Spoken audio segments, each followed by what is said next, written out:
All right. Good evening. Welcome to Accelerationism and Violence with great friend Grady Page. Daniel Tutt here with Emancipations podcast. So nice to be live in Silver Spring at Pure Panic Books. Thank you to Aladdin. Thank you to Grady for hosting us. Let us sort of have a seat. So nice to see some friendly faces, people we know.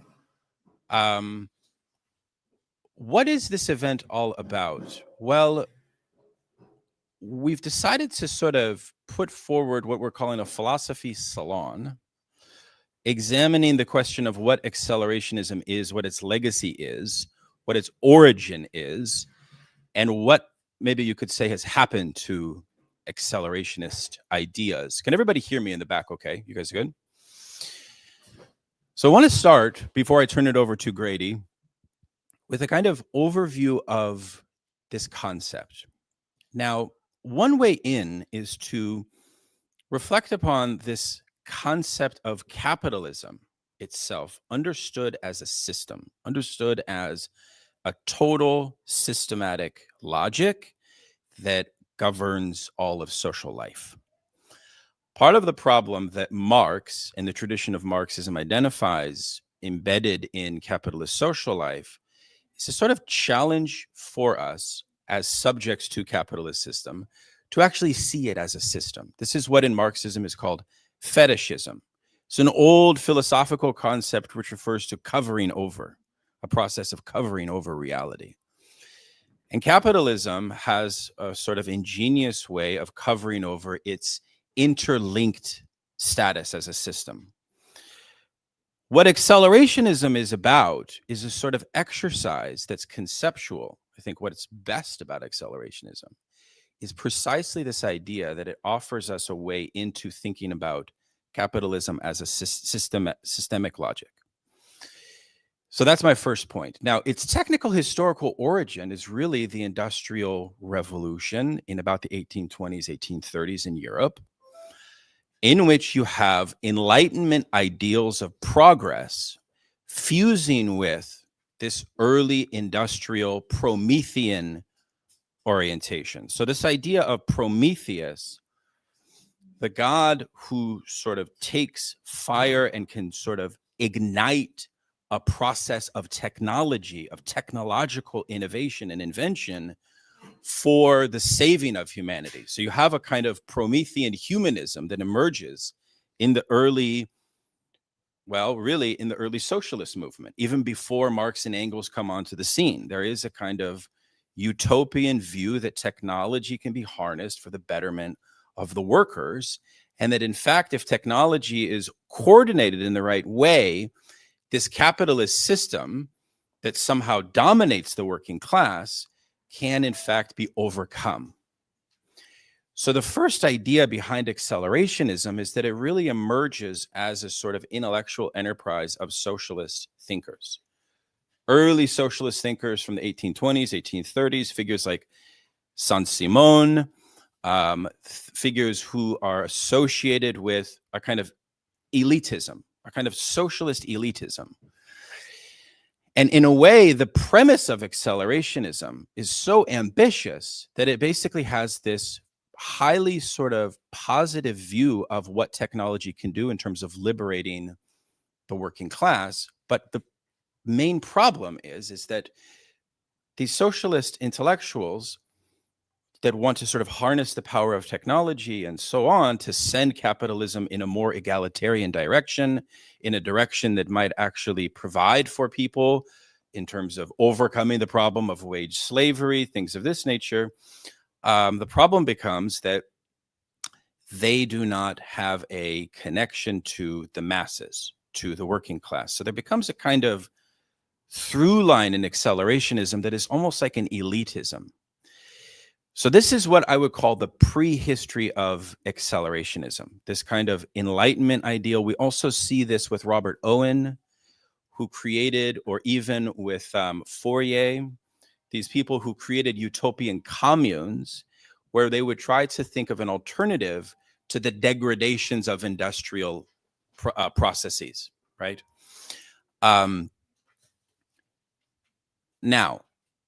when does this kind of general orientation reemerge and become something different? Historically, we see a rise of accelerationist ideas in the 60s and 70s in the counterculture, in some avant-garde movements. And it's here where the birth of accelerationism truly, I think, develops, truly spawns out.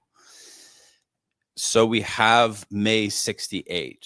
I don't know how many people are familiar with this event. On the left, we talk about May 68 almost as if it is this, I don't know, like a kind of mystery. We're always trying to figure out the true meaning of what took place here. But what it represents is a moment in global capitalist situation, largely in France, but definitely in Latin America, but also globally, in which left-wing revolution in the West broke from Stalinism and halted the processes of the capitalist machine for a very long duration. And this resulted in a halting of all work, etc. And this then becomes this sort of germinal sort of laboratory of thinking about what we call post-capitalist futures. So again, accelerationism is this ambitious utopian idea that we can come up with almost technocratic solutions that circumvent a big theme of accelerationism that once we get to the more recent period in the post-2008 period, where it has its second life after the great economic crash of 2008, we now have the return of these kind of utopian ideas. But now there's some technical things we could mention about the New Left and about some very particular philosophers who Grady's going to be talking about that emerged from the 60s and 70s milieu. Most importantly, we have the French thinkers Deleuze and Guattari, and they developed this book called Anti-Oedipus, Capitalism and Schizophrenia. And at the core of their premise of their book is the sort of wager that capitalism can be overcome by going all in to its tendencies and its flows and dynamics, not necessarily by subtracting from those flows and dynamics. And that capitalism creates what they call a kind of a whole new body, a whole new assemblage, a whole new system of desire in which revolution can be thought in this almost polymorphous sense. So they develop a kind of new theory of subjectivity, and it's been a work that is extremely influential on left-wing thought. At the origin of Deleuze and Guattari's work is also an embedded dynamic and a question as to whether the proposals inherent in their work are of the right or whether they are of the left. So a debate emerges from the 60s accelerationist movement as to whether this approach to revolution is actually something that is reactionary or not. This becomes a real question, and this is something that we want to grapple with tonight. So that's the prehistory, this early 19th century.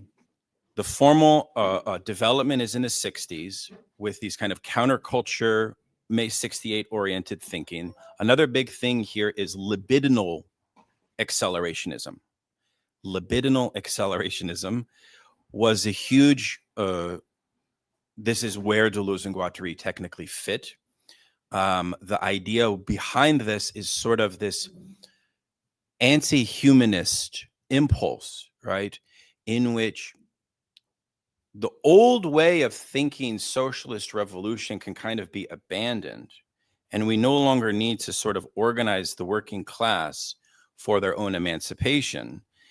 But there is, and Grady can speak to this as well, they tried to develop a kind of new theory of groups, of left-wing group solidarity that sort of eschews the Marxist and the socialist way of thinking about revolution.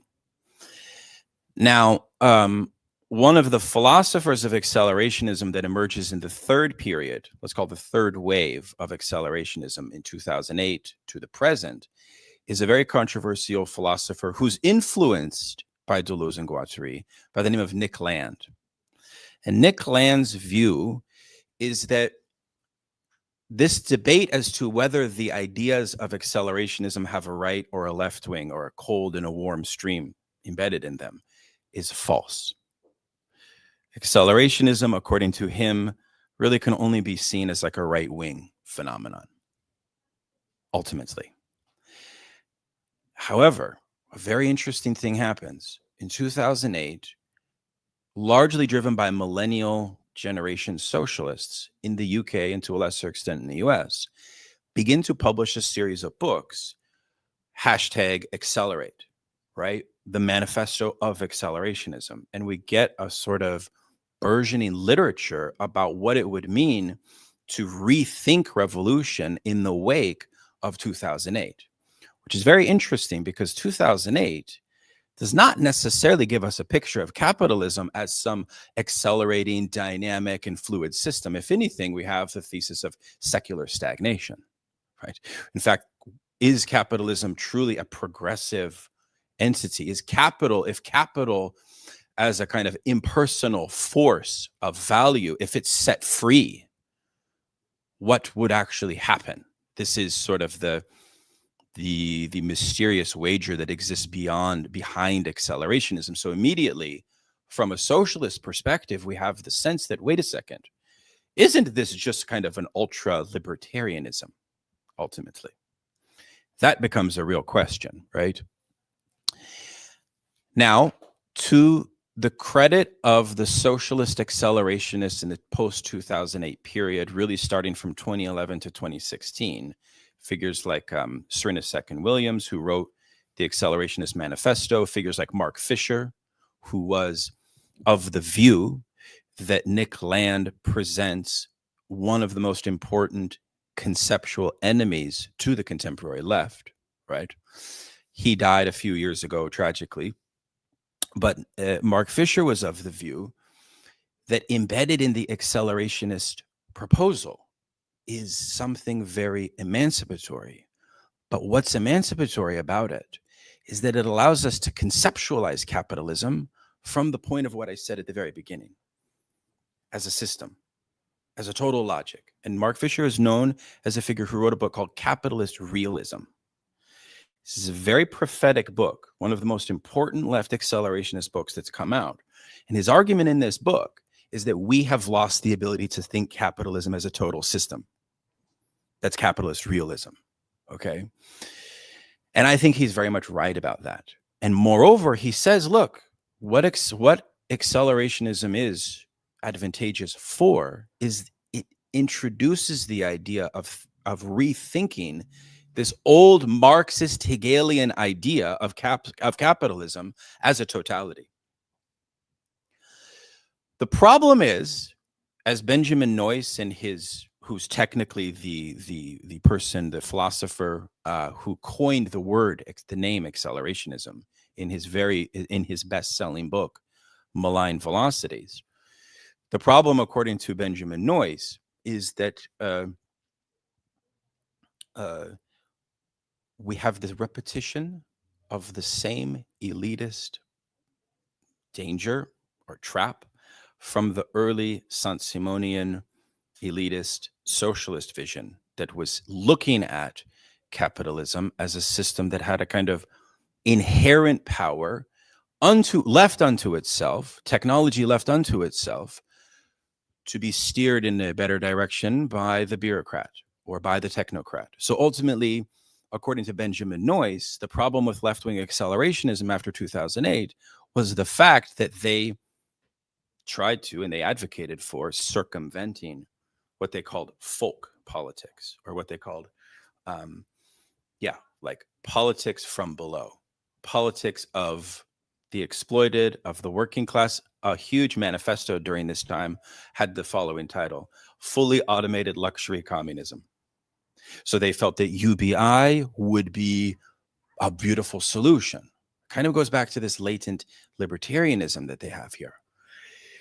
So I, myself, as a socialist, am highly critical of accelerationism. Now, I want to pivot here and turn it over to Grady, precisely because one of the great things about my friend Grady Page, who is the co-owner of this bookstore we're in, is the idea that he and I have a philosophical debate that is kind of one of those things that's kind of ongoing, ever going, ever stopping.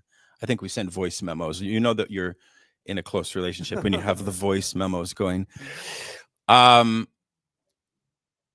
Because one of the questions is, once Trump comes to power and the Sanders movement and the Corbyn movement are effectively kneecapped, we now face a horizon in which these kind of idealist and utopian ways of thinking about left-wing accelerationism are no longer, there's no longer books about it, it's no longer talked about, and it sort of disappears into the margins. Nick Land, who Grady's going to tell you about, says, look, I prophesized this from the beginning. And maybe perhaps at that point, we could turn it over to Grady to maybe describe Land's position on all of this.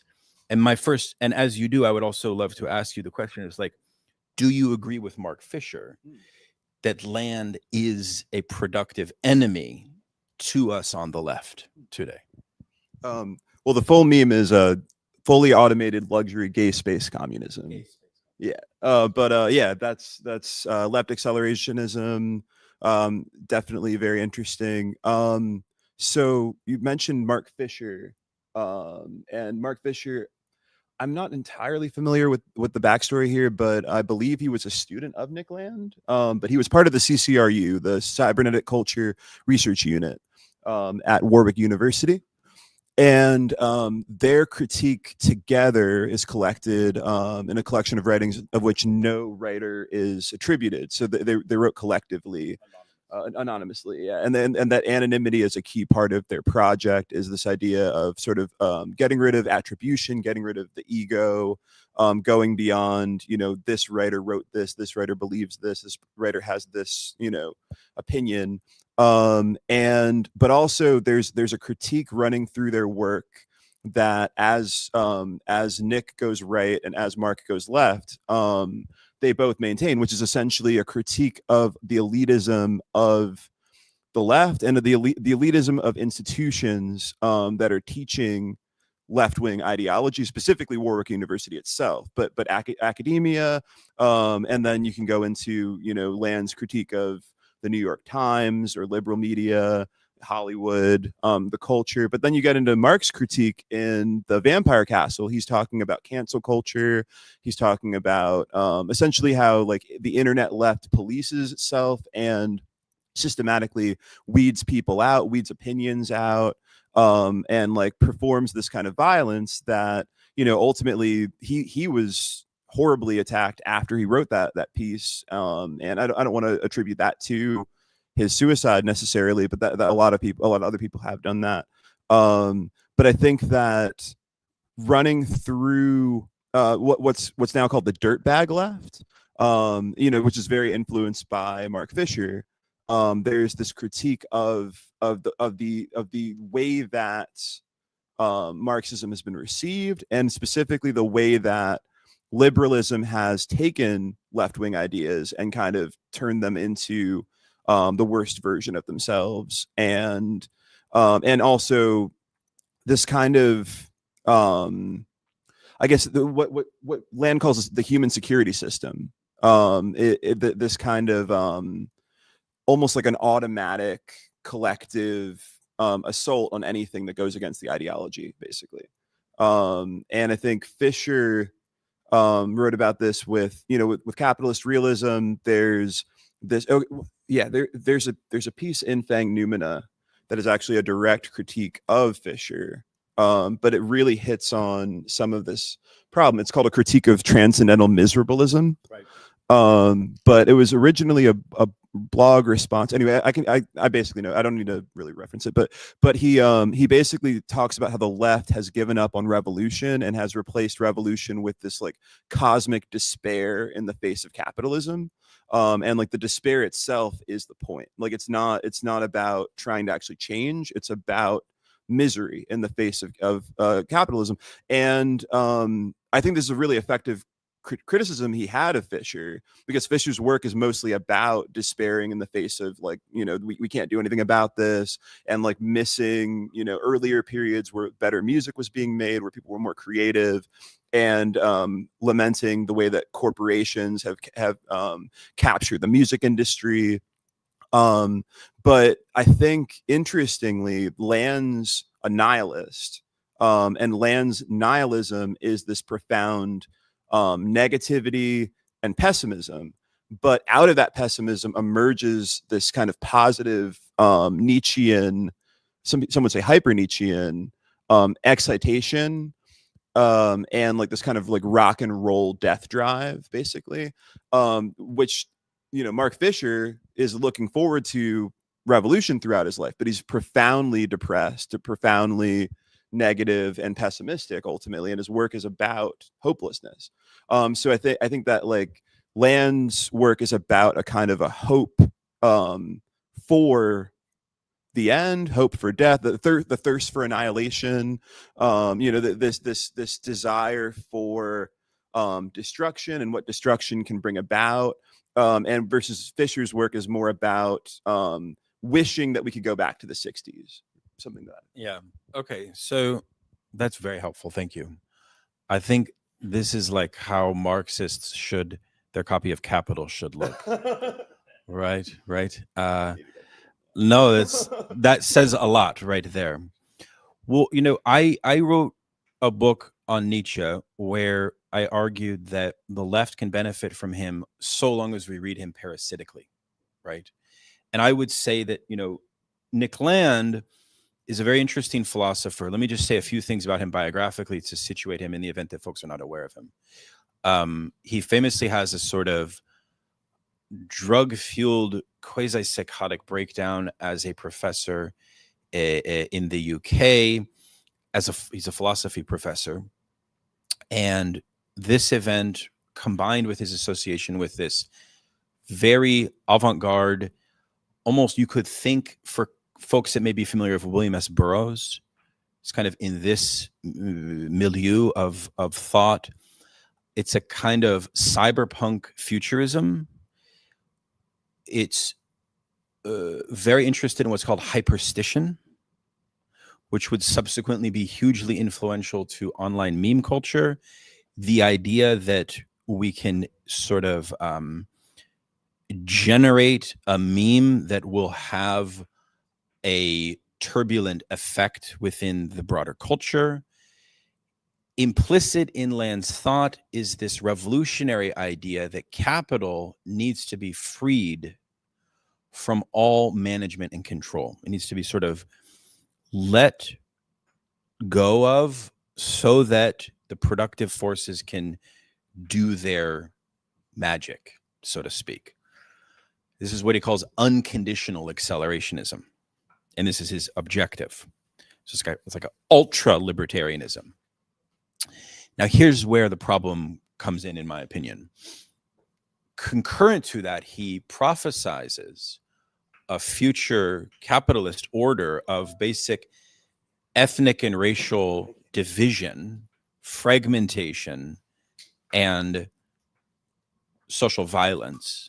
So there is embedded in accelerationism, why we have the word violence in the title of tonight's talk, a profound question of almost structural or systemic violence born from the orientation towards capital that's implicit in accelerationism. So you could almost think about it like when the left wing, naive, utopian, technocratic solution fails to deliver, and we find reactionaries taking over the state apparatus, right? Because keep in mind, Nick Land was just the focus of Tucker Carlson for a 2-hour episode dedicated to his philosophy on Tucker Carlson's show. And Land said after that, I now can die content. Because why? Maybe, Grady, it's because the hyperstition from CCRU has finally materialized, right? I'm not so sure, actually, because you see, they have the view that Trump is like a Bonapartist figure. Now, you know, Marx has this idea in his book, or sorry, in his essay called The 18th Brumaire of Louis Bonaparte, that there emerges in capitalism, in the face of its crises, a certain type of leader who comes to embody all of the kind of contradictions of the ideological spectrum of the system. And Louis Bonaparte in France says, I'm a little bit socialist, I'm a little bit aristocratic, and I'm a little bit liberal. I'm every man. He sounds a lot like Donald Trump, right? Right. And so now we should introduce Curtis Yarvin here, because you know, one of the things is quite, you know, difficult, but also hard to see its difficulty, because I think the brutality of accelerationism is depersonalized and dehumanized. And therefore, it's very difficult to say, wait a second, Nick Land and Curtis Yarvin, you are evil figures incarnate. It's not exactly like that, because they are anti-humanists. And they also sort of have a esoteric and kind of mercurial reactionary mode of address, right? And one thing I love about Grady is that he studies these figures extremely well. And if you talk to, say, like a lot of boomers, and, you know, you ask, like, why did Doge happen? Why were, you know, hundreds of thousands of government employees fired? And why is there so much chaos right now? Well, philosophically, people like Landon Yarvin are sort of at the driver's seat as to offering a rationale as to why this is happening, especially Yarvin and his conception of the cathedral, which in Land's later period, if you can pull up, Dark Enlightenment, but also Xenosystems. He's in Shanghai, and this is like Land, mature Land, and he's now a theorist of what I would call ecumenical neo-reaction, for which he identifies three poles, okay? And I just want to read this out to you, because this helps us understand the contemporary far right. There's the religious traditionalist branch, there's the ethnic nationalist branch, and there's the capitalist branch. Futurists and traditionalists are distinguished by distinct one-sided emphases on the kind of neo-reaction, and their disagreements lose identity in the neo-reactionary spiral. The triadic differentiation is more resiliently conflictual, yet these branches are branches of something, and that thing is an ultra-Burkean trunk. A reference to the great reactionary conservative philosopher Burke, who was opposed to the left, the Jacobins, the French Revolution. So at the heart of neo-reaction is this idea that we must unite the various strains of the far right in order to overcome the left in its entirety. I would claim that there's sort of three intellectual figures here: Curtis Yarvin, Nick Land, and Bronze Age Pervert. Bronze Age Pervert is a figure who got his PhD from Yale on Friedrich Nietzsche. And I actually shared his dissertation with Nietzschean scholars and real specialists. And they say, yes, this is pretty much legitimate in terms of a scholarly production. The use of his name, Bronze Age Pervert, is a bit misleading, because beneath the surface of this kind of facade of humor and absurdity and online playfulness is like a very pernicious political project. In fact, Bronze Age Pervert says, when asked, what's your view on fascism, right? He says, I'm sort of somewhere to the right of fascism. Okay. Something that he gets from certain passages of Friedrich Nietzsche. Okay. So I don't know if you guys were aware exactly that this is what you were signed up for when you came here, but we actually feel that this is important to talk about, because right now we have, you know, things like the Groyper movement taking over the conservative movement in America with Fuentes. In other words, we are witnessing a serious overhaul of far right thought. And I just feel like it's important to talk about this, because so many people have blinders onto it, frankly. And I don't mean to be like some like fake liberal alarmist, But I think we should actually like seriously analyze this stuff. That's where I'm coming from. But I want to turn it back to you, because you really think, evidenced by all of these Nick Land books, that maybe you could say a little bit more about Land's thought, and maybe philosophically switch it. I'm kind of giving the political overview. Sure. Well, actually, I have an article right here from Xenosystems called "What Is Philosophy?" Part 2. So you talked about Prometheanism. Right. I think the figure of Prometheus is very tied up with the figure of Satan. And Nick Land is kind of a Satan of the academic left, to a certain degree. And then Hitler is kind of a Satan of the Western thought in general. I mean, for the most part. And he is talking about Hitler and Satan in this little essay. So I'll just read part of it. What book is it from? Xenosystems. This is his blogs put together in a book. However awkward the acknowledgement may be, there is no getting around the fact that philosophy, when apprehended within the Western tradition, is original sin. Between the tree of life and the tree of knowledge, it does not hesitate. Its name is indistinguishable from a lust for the forbidden. Whilst burning philosophers is no longer socially acceptable, our canonical order of cultural prohibition at its root can only consider such punishment mandatory. Once philosophers are permitted to live, established civilization is over. For philosophy, the whisper of the serpent is no longer a resistible temptation. It is instead a constitutive principle or foundation. If there is a difference between a Socratic demon and a diabolical demon, it is not one that matters philosophically. There can be no refusal of any accessible information. This is an assumption so basic that philosophy cannot exist until it is passed beyond question. Ultimate religious transgression is the initiation.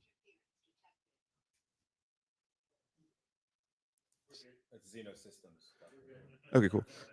Sorry. I'll go back a little bit. Cyberdyne. Very relevant, actually. This is an assumption so basic. So there can be no refusal of any accessible information.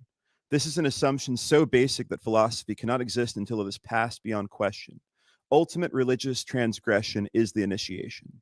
It should be of no surprise to Christian traditionalists, therefore, to find the extremities of the philosophical endeavor mixed intimately into the ashes of the Third Reich. The negative religious absolute or infinite evil of the National Socialist experiment, which supplants all positive revelation under the socio-cultural conditions of the mature cathedral, is coincidentally the place where the limit of philosophy has been drawn. This is, of course, to introduce the thinking of Martin Heidegger, as the perfect negation of Christ or consummate fulfillment of Antichrist. Adolf Hitler closes or essentially completes the history of the Occident. It doesn't matter whether we believe that. The cathedral does, utterly, to the point of sealed doctrine. Heidegger anticipated this conclusion lucidly at an election rally held by German academics on November 11th, 1933. He declared, and then he just goes into the quote where Heidegger says Heil Hitler, basically. Heidegger was the greatest philosopher of the 20th century, and he was a Nazi. Those two things are maybe, Kanye's not the greatest rapper, but anyway, so Heidegger, I'm sorry, I don't mean to be dismissive about that. That is definitely debatable. That's extremely debatable. Heidegger. Okay, so my whole thing I wanted to launch into. Well, okay, let's start with Land and sin. So I think that Land is consistently just refusing to play the game, and when he plays the game, he finds ways to mess with the game. And so going back to violence, he has this early essay that he wrote when he was like 23, I think. Kant, Capital, and the Prohibition of Incest. And at this stage, he basically says that he's doing game playing. So he's written this feminist text while he's, I think, at university, or at least maybe shortly after that. But it's very much like it's talking about like the need for new Amazons and like this revolutionary feminist struggle.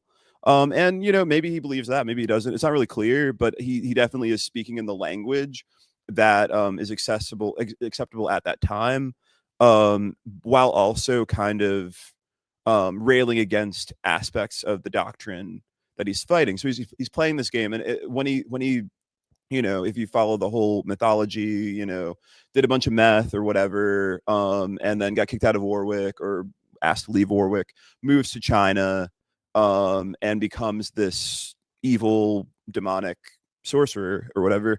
He basically got to escape from that game. He got to escape from playing that game. But this quote about the violence, though, the state apparatus of an advanced industrial society can certainly not be defeated without a willingness to escalate the cycle of violence without limit. It is a terrible fact that atrocity is not the perversion, but the very motor of such struggles, the language of inexorable political will. A revolutionary war against a modern metropolitan state can only be fought in hell. So I think that's not an endorsement of like an anarchist revolt or anything like that. He's just stating the facts that actual revolution is brutal and violent versus the pseudo revolutionary thought that he was combating in academia, which is basically saying like, oh yeah, we're for the revolution, we like Lenin or whatever. But it's like, well, what are you doing? You're basically, propping up universities, propping up, basically propping up liberalism. When it comes down to it, you're basically foot soldiers, as I was for most of my life, a foot soldier of the Democratic Party with, Antifa or Black Lives Matter or unions that I've worked for. You're basically foot soldiers of the Democratic Party, calling yourselves communists, calling yourselves revolutionary. The actual revolutionary thing is capitalism. The capitalism is the thing that is going to break down this order and build the new one. And that like the transformations that happen over the course of the 20th century from, in certain countries, feudalism into capitalist Fordism, and then into neoliberalism. And now it's happening now with Trump and our current order, what's being called post-neoliberalism. All these things are happening because capitalism is changing. Capitalism is killing itself. Capitalism is using death as a tool to cut itself apart and then rebuilds itself in a way that's more effective and efficient than the previous incarnation. Yeah, I think Grady hits on this ambiguity that I tried to bring out in my kind of 3 waves of accelerationism at the beginning, insofar as one of the premises behind both left and right-wing accelerationism is the notion that capital has become the subject. Capital has become the subject that has subsumed humanity and thereby squandered the old revolutionary subject. Now, you can cut that revolutionary subject in different ways, and there's different forms of practice in terms of the class analysis of that. In China and Russia, it might be the peasantry. In more advanced capitalist societies, it's probably going to be the working class. But again, left-wing accelerationism, why I'm so critical of it, is that it takes capital. You see, again, what I think Fisher was right about is that this whole debate is introducing this cognitive conceptual question about what does it actually mean to think capital as an objective agent. Now, Land, one of the things we haven't mentioned is that Land's position on capital is that capital is indistinguishable from artificial intelligence. And therefore, capital is itself a kind of hyper intelligence, right? In my own conception, I could not disagree more fundamentally with that. I would actually refer you to Robin McKay's wonderful accelerationist reader, where she says that capital is an idiot savant that's driven to squander collective cognitive potential by redirecting that potential from any nascent process of collective self-determination back into the self-reinforcing libidinal dynamics of market mechanisms. So this word libidinal is very important, because if capital has become the subject, that means that capital is no longer something that we escape when we clock out from our wage labor job. It means that capital has gotten into our emotional systems. It means that capital has seeped into it determines the basis of our depression.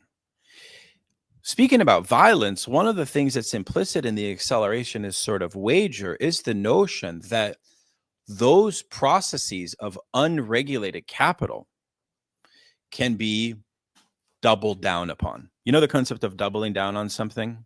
Like you kind of lose, but you try that wager again. This is at the heart of the kind of Deleuze-Guattari 60s, 70s counterculture, which is formulated on this idea of, again, crucially, the abandonment of class agents as Marx and socialism historically understood them, into this kind of Nietzschean, Dionysian, ludic form of a kind of perverse embrace of capital. One of the very important concepts that Jean-Francois Lyotard, a French philosopher who wrote a book called Libidinal Economy, put forward, is the notion that jouissance, this kind of form of enjoyment, it's like a French concept from Jacques Lacan, the French psychoanalyst. It refers to a type of enjoyment that's painful, but also sort of ambivalent and catches you into a type of death-driven repetition with it. And therefore you kind of you get addicted to it. It's like a feedback loop. And Lyotard said in retrospect that his book, Libidinal Economy, is an evil book. He called it an evil book because what he says in there is that the 19th century proletariat, the socialist working class, revolutionary agent, quote unquote, was effectively self-undermined themselves because they got a perverse jouissance from the degradation they experienced in labor, which prevented them from assuming the mantle of revolutionizing capitalism. Only capital can revolutionize capitalism, because there's a difference between capitalism and capital. There's a difference between the two. I think that the difference here is one about, I don't think, and I want your take on this. I think for someone like Land, what Yarvin gives, and I want you to introduce Yarvin to people for the sake of just general political literacy. What Yarvin introduces here is a theory of politics that Land lacked. Because accelerationism unto itself doesn't really have a theory of politics or of the political subject. Because it just thinks that you have this kind of, what's needed is a kind of chaotic break to let capital be capital. What Yarvin gives is this theory of bureaucracy, a kind of all-encompassing theory of bureaucracy under what he calls the cathedral, which I think is, from a Marxist point of view, frankly, like a criminal concept, or not criminal, but you see, one of the things that the Nazis did from the standpoint of their propaganda, it's an ingenious strategy they did when they were first rising to power, was that they conflated liberalism with communism. Now, if you think about that strategically, if you have an enemy and you identify your enemy's enemy and you say, actually, that split between the two of you constitutes no contradiction. It's harmonious. Liberalism and communism has no contradiction. That's what Yarvin thinks the cathedral is. So therefore, he thinks when Kamala Harris is accused of being a communist, oh, well, she really is in some sense. And that's my question to you. It's like the whole conception of the cathedral is meant to destroy the inner antagonisms of the left. My view would be that without an acknowledgement of the difference between socialism and liberalism, we are screwed, which I know you agree with. So introduce Yarvin to this thing here. Sure. Well, I think the cathedral is an extremely powerful meme. I would compare it to the meme of the patriarchy, or racism, in that, like, the more you think in terms of that, the more the world begins to fit itself into, like, if you think racism is the problem, then, or fascism also, but I guess, like, it's a framework, and that gets into something that Heidegger talks about in framing. And anyway, that I think that when you start to think in terms of the cathedral, or start to think in terms of wokeness, or start to think in terms of like political correctness, you start seeing that everywhere. And that's what Yarvin wants you to do in his body of work. But the cathedral is essentially, I have in The Dark Enlightenment this quote that Land references of him.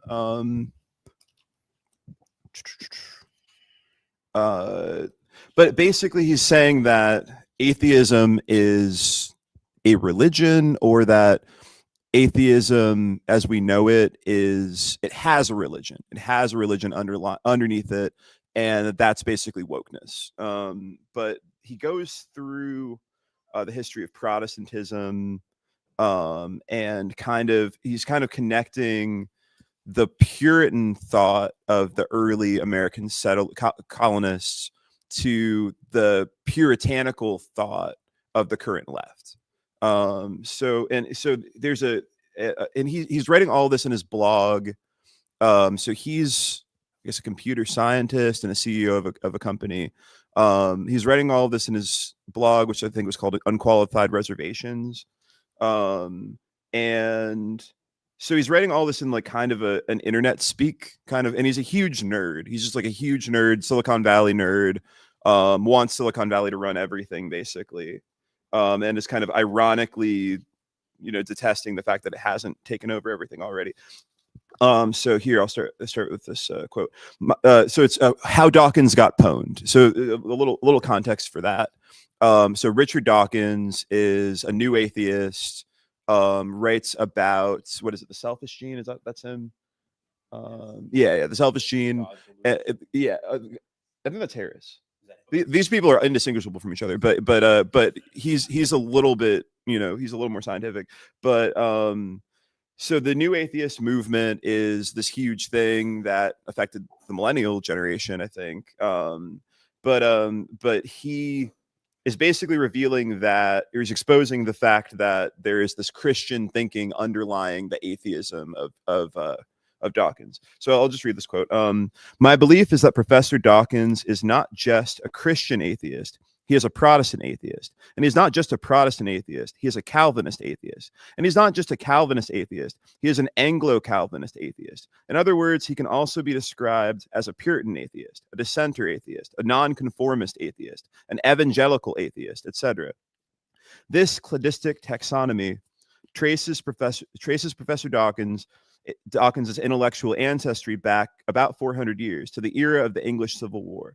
Except, of course, for the atheism theme.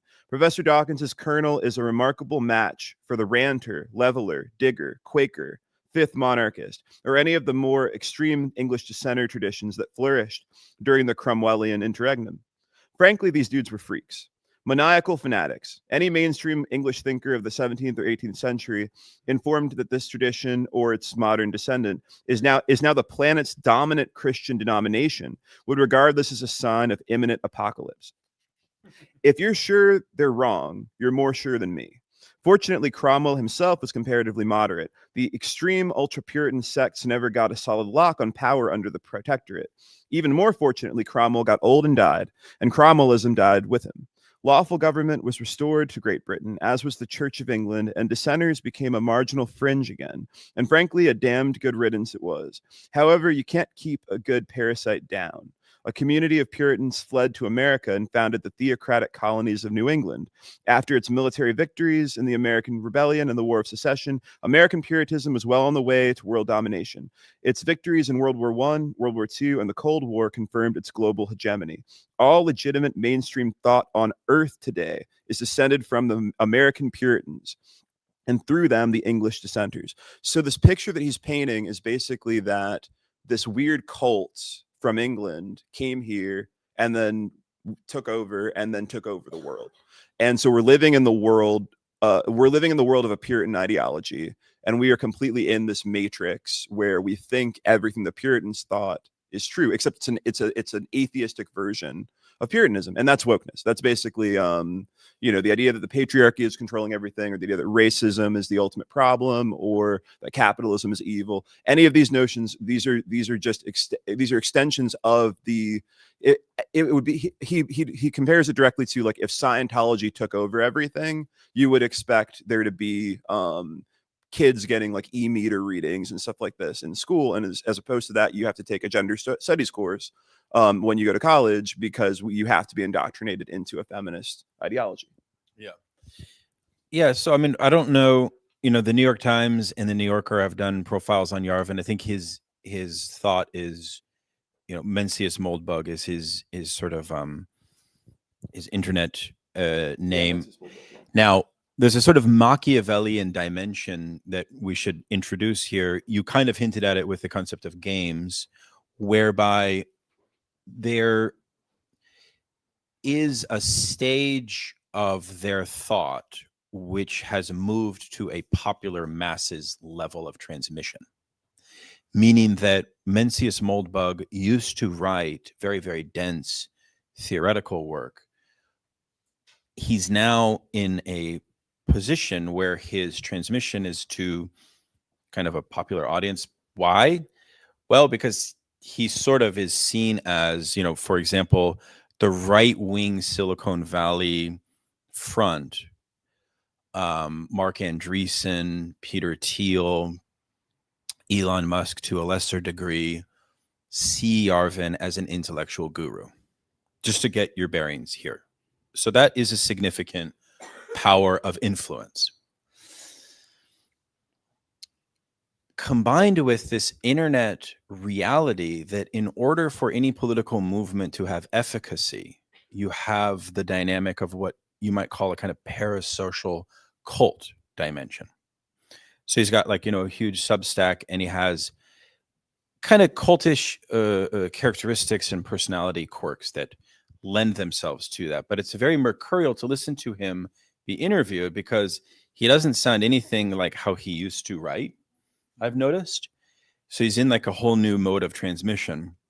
And perhaps to some extent, so is Nick Land. And that, I think, raises an interesting question about sort of the question of the limits of, you see both of these thinkers argue that democracy needs to be replaced with aristocratic forms of monarchy. That's what the Dark Enlightenment index is. That's its objective. They see Trump as a potential catalyst to that horizon. Okay. And so at face value, what we have is a problem, I think, and a question for those of us committed to the opposite vision of that, which would be an egalitarian society in which we have overcome. You see, we're returning to the problem of capital itself. In a way, we're returning back. And this might be something I would want to ask everyone here. You know, based on everything Grady and I have articulated, where do you all fall on left accelerationism? Is one of the questions I have for this whole event is like, is accelerationism this idea that the technology and the kind of forward teleology and the thrust of capital itself, could we ever think of it truly as this emancipatory thing? My contention would be, as a Marxist, that we cannot. And moreover, that there is missing a fundamental contradiction between labor and capital, and that left accelerationism just doesn't think labor at all. They kind of want to get around labor. And in a way, one of the things I didn't mention, which is very congruent with my book, which Grady has been so nice to put in the shelves there, is the idea of Nietzsche himself.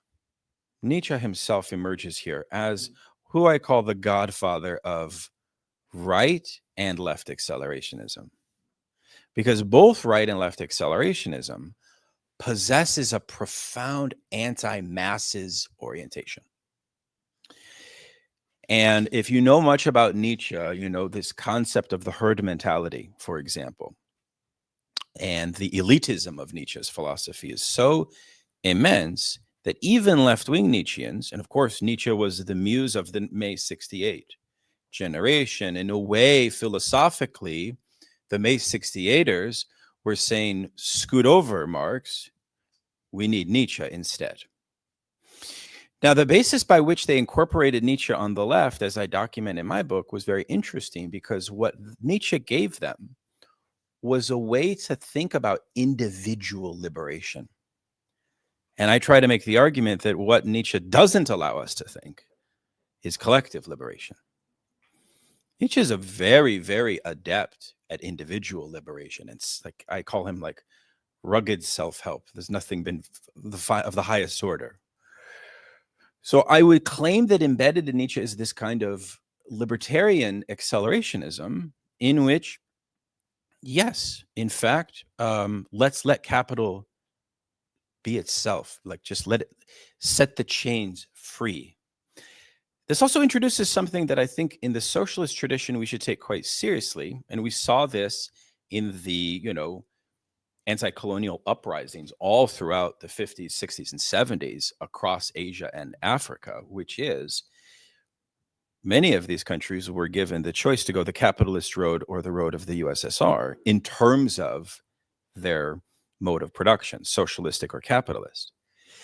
And I would claim that one of the questions that I don't have an answer to, but that we should think, is whether capitalism as a global system in its current form truly possesses this accelerationist potential embedded in it. Because I very much agree with economists like Brenner, who argue things like secular stagnation. And in fact, what if we need more deceleration, in fact, right? What if we need more subtraction from? It's these kinds of questions that I think become that I like about accelerationism, like, because it's almost like a provocation to us. Again, as Fisher said, to kind of think capital itself. We have several questions from the chat. And we also want to have everyone here pose questions and dialogue. Yes, of course. So Nietzsche talked about this concept of eternal recurrence. That, I mean, where do we even begin with that? But that basically that everything is a repetition in a materialist universe where time is infinite but space is finite. And I mean, there's a lot to that whole concept, but basically, the key aspect of it is it gets, and Land talked about this in a recent interview. It breaks away with any notion of redemption, any notion of escape through faith, any notion of like a God that's going to save you. You're stuck in this material world, and everything. I mean, you could actually do this concept way more justice than I could, but the inescapability of Nietzsche's sort of and it's a thought experiment in the gay science. Heidegger is tarrying with this in his project in the 30s, and he's essentially talking about how nihilism is this ultimate the death of God. The God is dead. We've lost our faith. We've lost our grounding. We've lost meaning. And overcoming nihilism is the ultimate goal of philosophy, but also that society has to deal with this, has to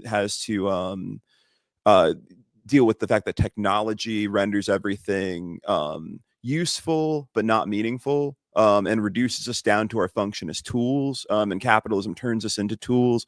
And a lot of what he's talking about is actually like overlapping Marxism, but counter Marxism, in a way where he'll talk about the exact same subjects Marx talks about, but use different terminology, deliberately kind of evading any kind of a real conversation with Marxism. But obviously the move that he makes is to join the Nazi Party. And his joining of the Nazi Party was not, I mean, it's complex. First of all, I believe the person who he replaced at his philosophy department was someone who refused to put up anti-Semitic flyers or something to that effect, and was kicked out by the Nazis. So he kind of did a little bit of bootlicking and, being like, oh, I'll do whatever you want, Nazi Party. There's that element too. But reading his work, particularly these 4 books, Heidegger's books on Nietzsche, they're dealing with nihilism, and I think that his answer for nihilism is fascism. And I also think that there's a lot of overlap with other figures throughout the 20th century. And I believe that, liberals also make a similar kind of move. I think that some Marxists make a similar move in faced with the void of meaninglessness, faced with a world that no longer, will redeem you. Well, maybe the afterlife of the revolution will redeem you. Maybe one day the people will rise up, and this goes into the stuff of the cathedral. The people rising up becomes, the Christian flock in a way, and the redemption of maybe my life was meaningful because I contributed to this greater goal of a revolution. And so the fighting with nihilism is something that Marxism has done, and I think this is a vulgar form of Marxism that is trying to replace Christianity. Is trying to, as Nietzsche writes, I have the quote the back of this book. Sorry. God is dead, but given the ways of men, perhaps for millennia to come, there will be caves in which his shadow will be shown. So there's caves in which the shadow of God will be shown. I think that that's a lot of the left. That's a lot of the right too. I think that so I would go so far as to say that fascism won World War II, and that the Soviet Union and America and China and Japan, like just all everyone who participated, gave in to fascism in different ways, or their systems became fascist in different ways. I can go into more detail about how that happened in America specifically, but I think that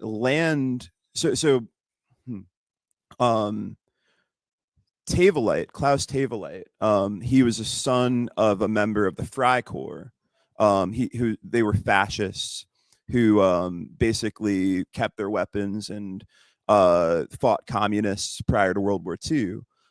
So he wrote this book that's it's a kind of an anti-Oedipal book about his own father and about the Freikorps that his father fought in. But it analyzes how fascism is trying to stave off these floods, stave off this bodily fluids. It's a very Freudian kind of thing but specifically against women and against homosexuality and the internal flood.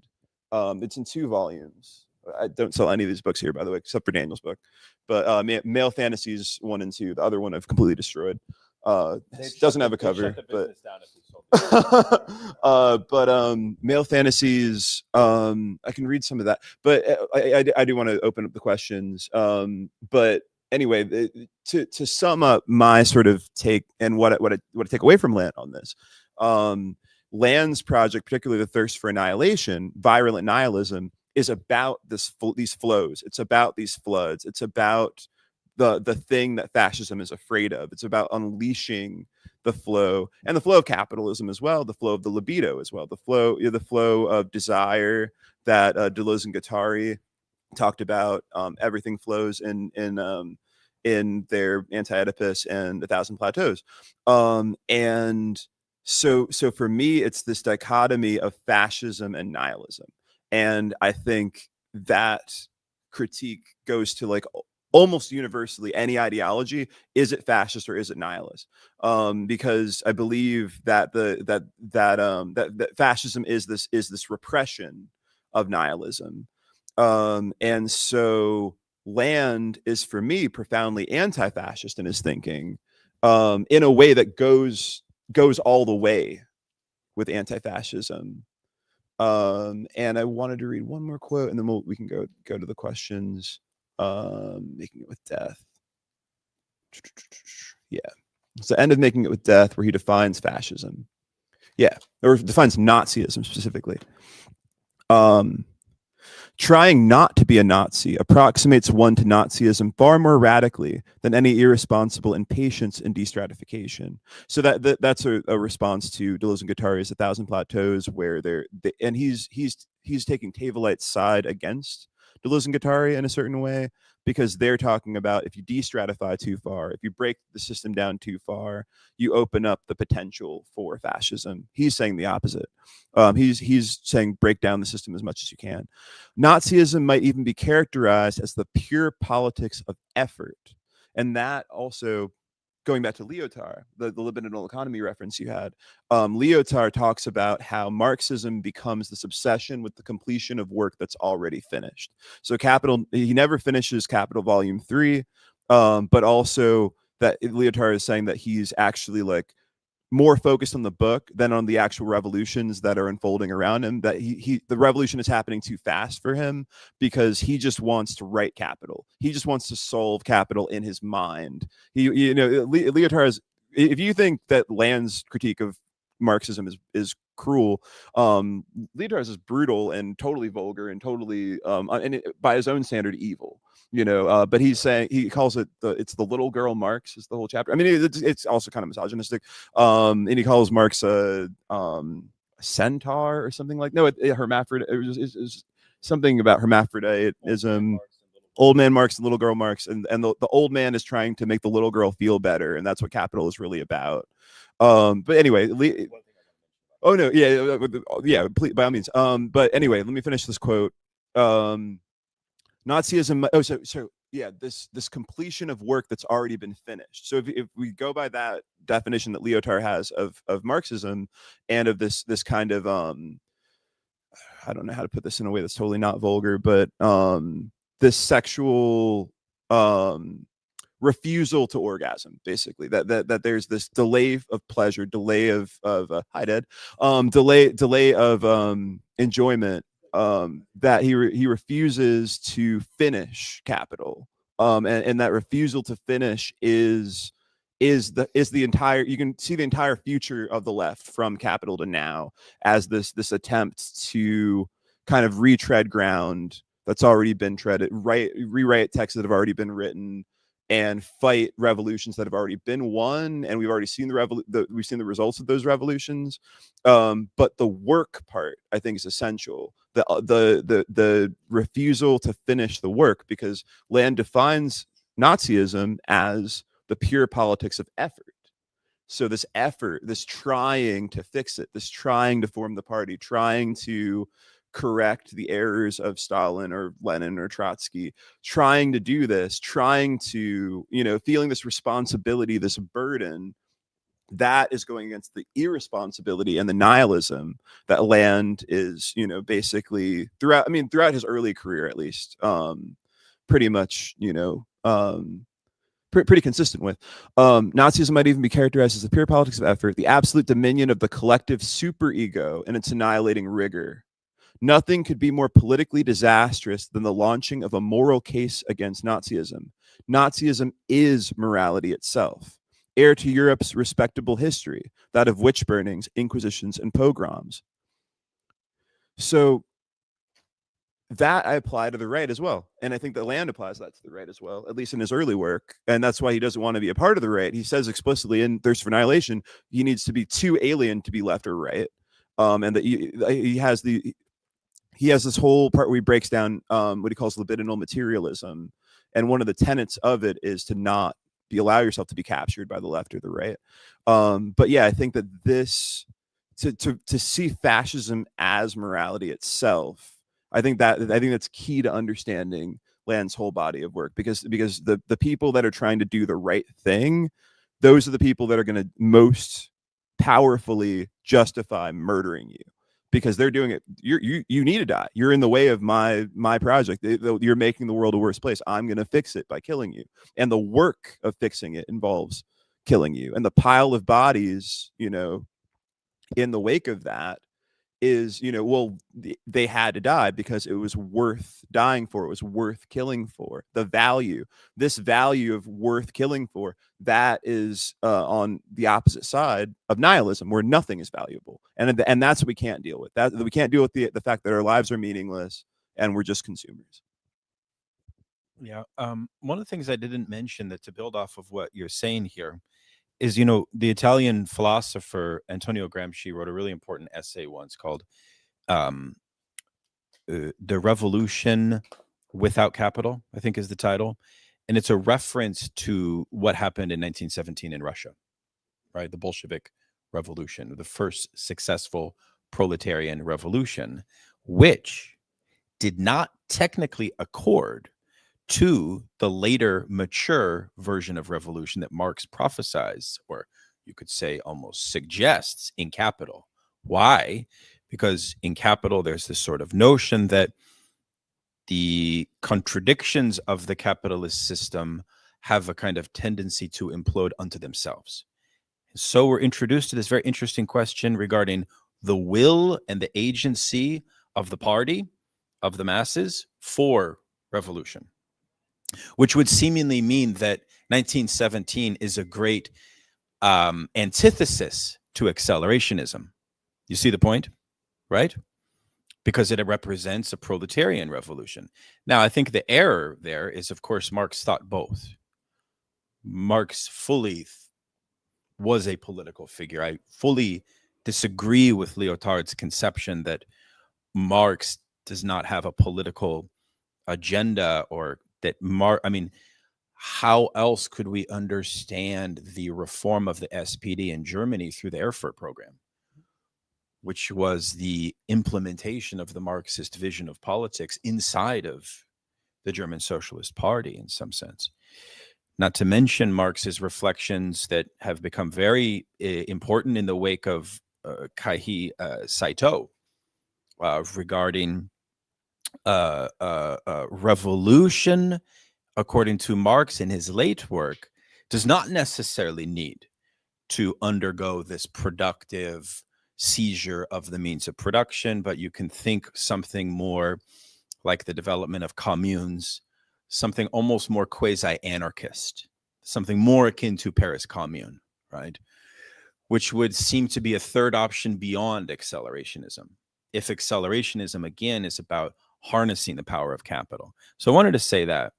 One of the things that troubles us is how we make legible fascism today. I was just on a run, this morning, and I saw a poster of Donald Trump in the garb of an SS general from he's a Nazi, right? Trump is a Nazi. I'm very hesitant to.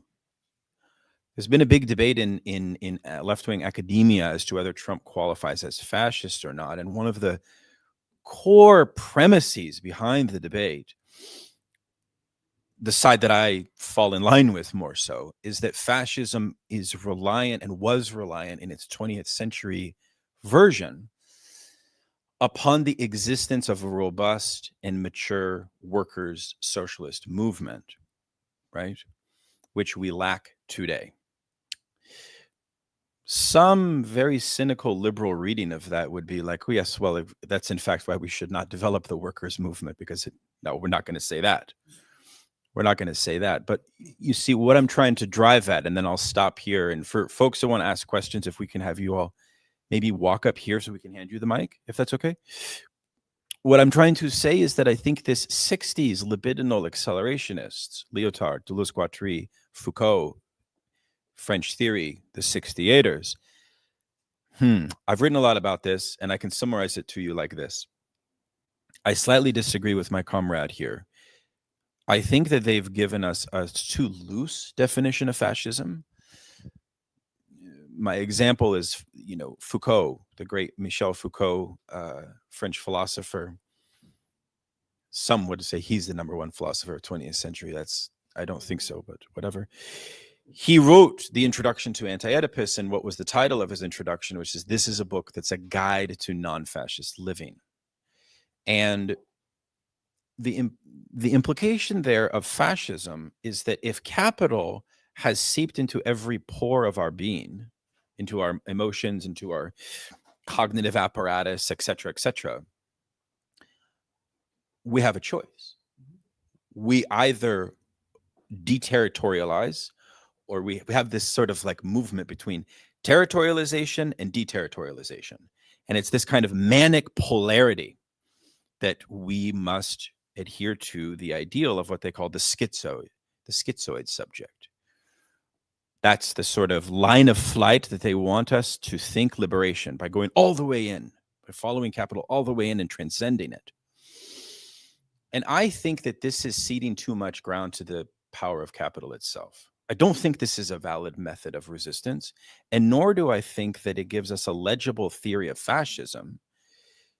I think, if anything, perhaps what it leads to is this kind of confusion in our discourse where we see everything as fascist. There's no legibility between this being fascist and this being not fascist. You could say in colloquial sense it makes fascism into a vibe, right? I want a historical definition of fascism. We talk about fascist philosophers tonight: Bronze Age pervert, Curtis Yarvin, Nick Land. Grady thinks we can read these figures parasitically and avoid the fascism implicit in their work. I don't think Land's a fascist. You don't think Land is a fascist? This is actually something on Emancipations for comrades listening online that we are going to probe and we're going to debate further, because there's a lot of people on the left that kind of want to say that without question Land is a fascist philosopher, right?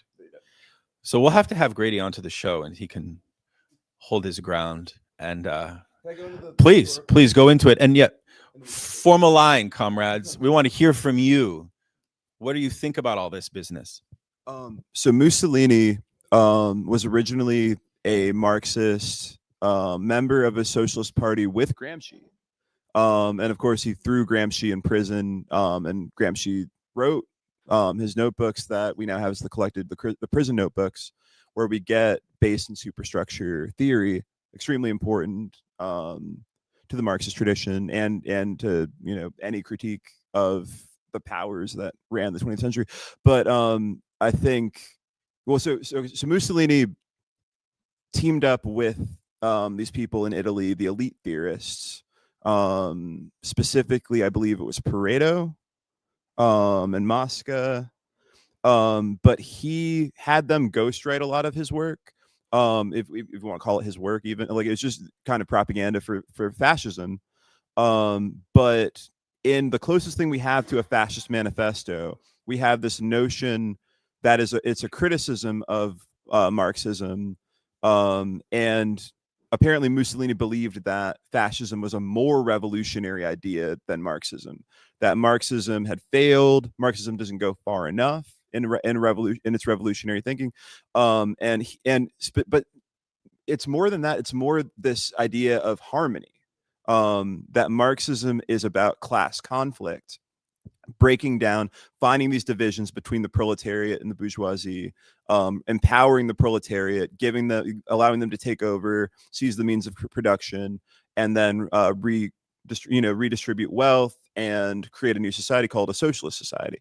And for Mussolini, he believed you needed to find harmony between the classes. You needed to basically align the bourgeoisie and the proletariat with each other by compromising what he called class collaboration. And I think that concept of class collaboration is another. I earlier equated fascism with morality, but I think fascism can also be equated with class collaboration. And the president who defeated Mussolini, defeated Hitler along with his ally Stalin, was Roosevelt. And Roosevelt also, he brought about the New Deal, which was a series of concessions between the working class and capital and the U.S. government. Gave us, I'm bad on this part of history. I really need to sharpen up this part of history. But as I understand, the weekend, Oh yeah, one of these days. The weekend, the 8-hour work week, but basically gave people workers' rights. And part of this came out of his own specific faction of Christianity that he came from, which I think was Episcopalian. But it's a kind of Christianity that believes in pseudo-socialist ideas anyway, so some of that is coming from there. But I do believe that Roosevelt was a fascist. I believe that Roosevelt gave the working class what they needed to cooperate, and he participated in this purging of the union movement, this destruction of the union movement, and this absorption of the union movement into liberalism. into what we now think of as liberal progressivism and the Democratic Party.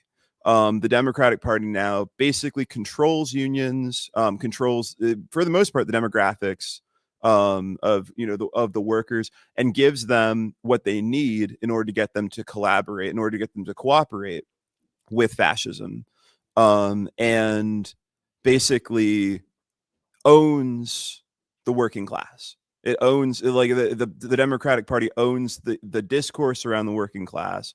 The Democratic Party has successfully defeated its Marxist alternative and rendered, basically, the Stalinists down to, a few little parties at the PSL, and, the ISO doesn't even exist anymore. Trotskyism is dead. I mean, I don't want to, be just totally doom and gloom, but yeah, fascism has won. And what we think of as the successful left in America, the Democratic Party, the liberal movement, is basically just a fascist movement.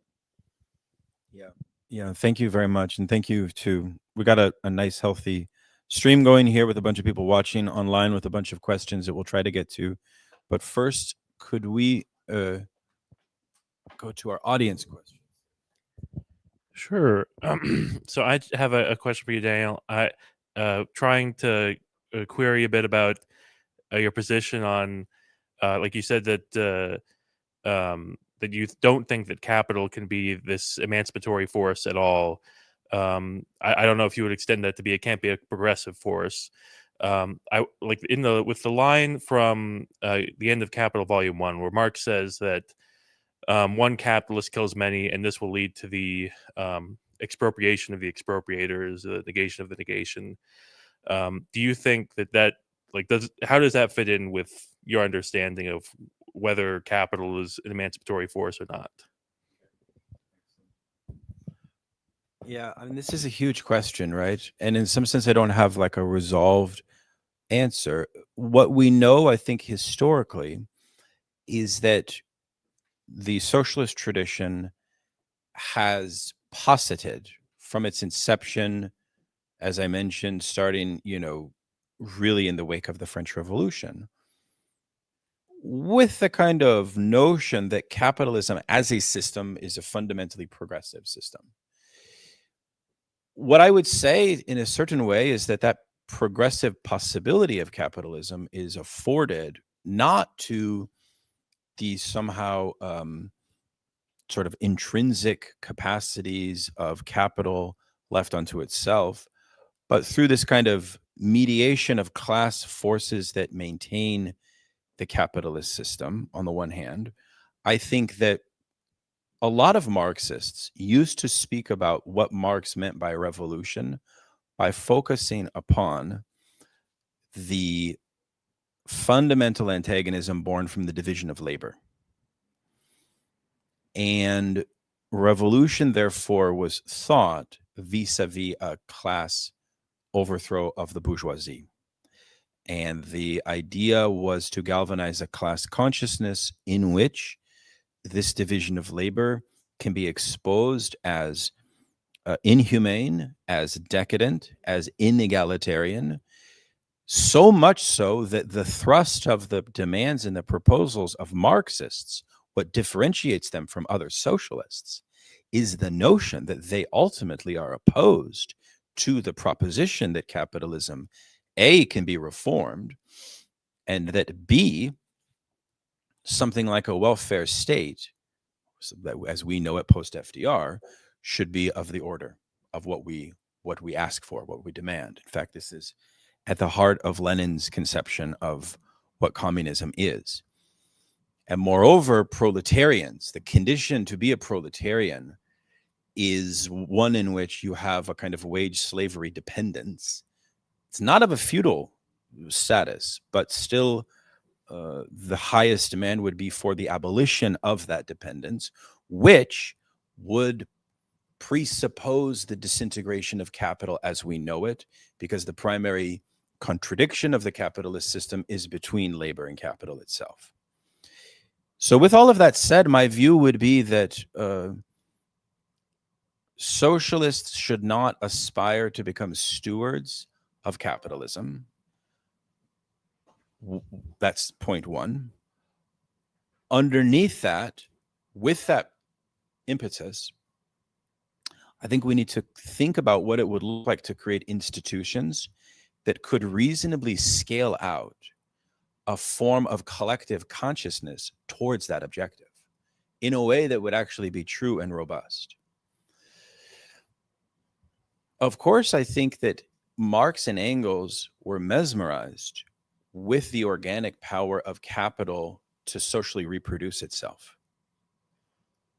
And we know, say, for example, in Central Europe, capitalism can reach a state of welfare leisure that has a modicum of provisioning that rises people above homelessness and subsistence and so on. But we also know that capitalism is fundamentally caught within a colonial, neo-colonial dynamic where the core periphery idea in world systems theory becomes very central and I think essential to understanding capitalism as a system of domination, which subordinates masses and masses of people into conditions where their quality of life is so fundamentally deteriorated. Even in the United States, the difference between a middle and a working class person is about 10 years of longevity of life. That's just a purely objective material fact. It's that reality, as I said at the beginning, that is fetishized in our world. We're not permitted to see that reality. What I think Marxism allows us is not merely an understanding of these objective laws of capital and how it generates value. That's one valuable part of it, scientific part of it. We can talk about that till the cows come home. But I think there's also a very philosophical part of Marxism that allows us to center the problem of social reality, collective social reality, to be able to see the way that this system oppresses people at that mass scale.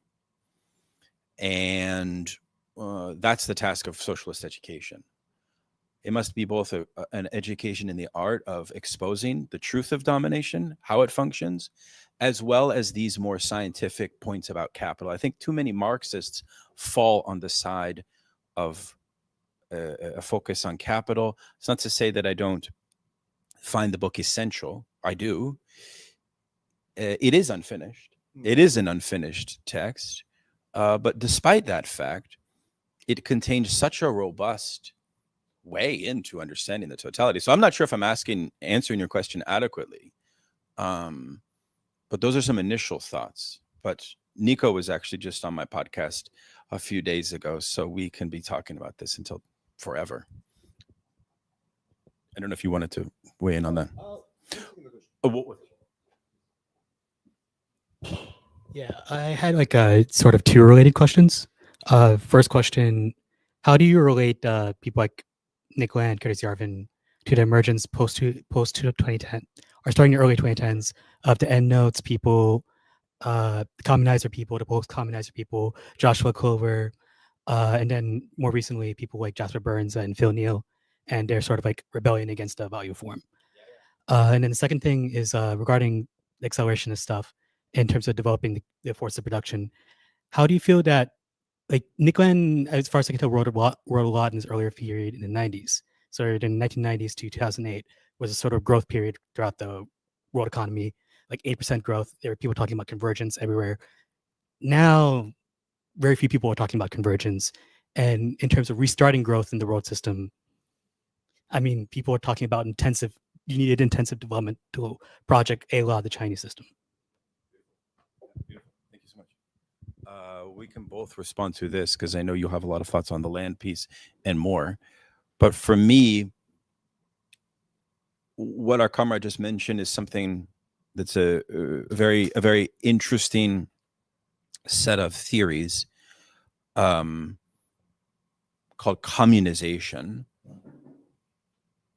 which sort of takes this Saito argument that revolution of capitalism does not necessarily need to undergo the process or the stage of the seizure of the means of production, but that we can think almost a more immediate immersion into revolt, insurrection, commune. So, and then from that, some type of organization which would reintroduce sovereignty, questions of sovereignty and of land. Direct confrontation with police is a major part of this, and so on.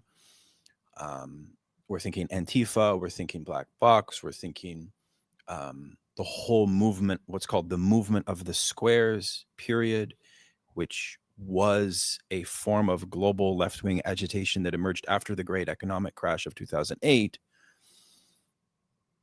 which had its own constellation of philosophers. Communization, in a way, sort of emerges from this premise, but it's preceded by thinkers like Jacques Camus, who retain the same notion that capital is the subject and that the working class is no longer in a position of revolutionary agency. Slightly different thesis than we hear from thinkers like Freudian Marxists like Marcuse, who, for them, it's the allures and the enjoyment of consumer society and the pacification that consumerism has done to the working class that has sapped any class consciousness. For Communization and Endnotes, it's not that. It's more of a structural analysis of the system of capitalism in its advanced financial stage that we're in now, that has foreclosed the working class to be this type of agency that it was historically.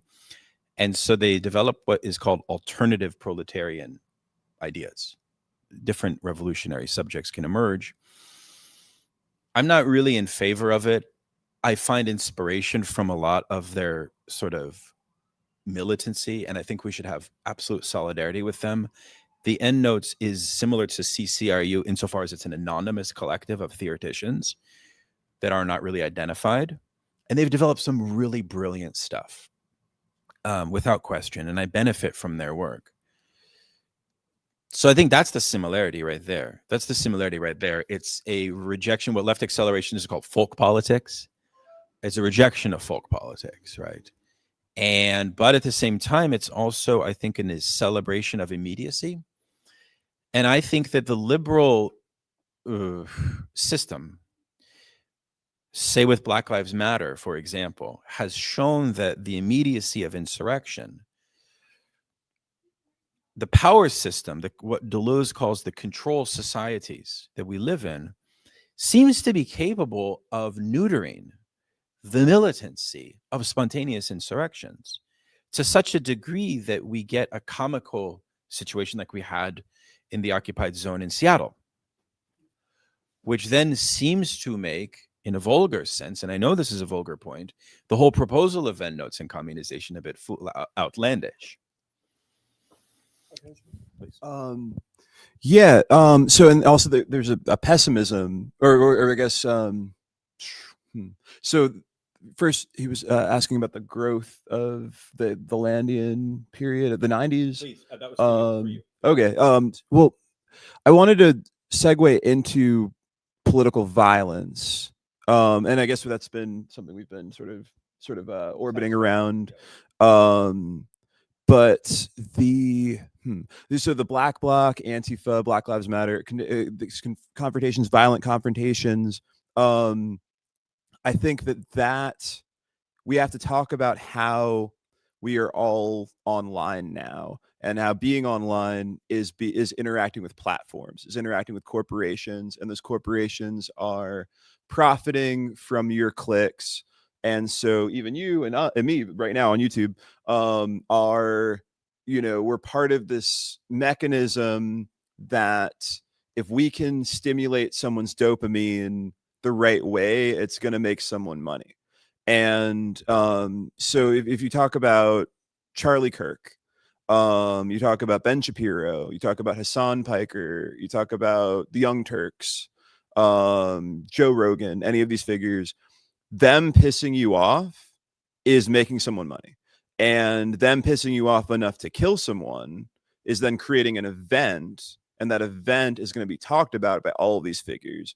And the same people that were clicking in the first place, including the killer, are going to be clicking, except the killer probably doesn't have a phone right now, but are going to be clicking on the stories about that event by all of these people, and all of these people are going to make a little bit of money off of YouTube, and then YouTube's going to make more money.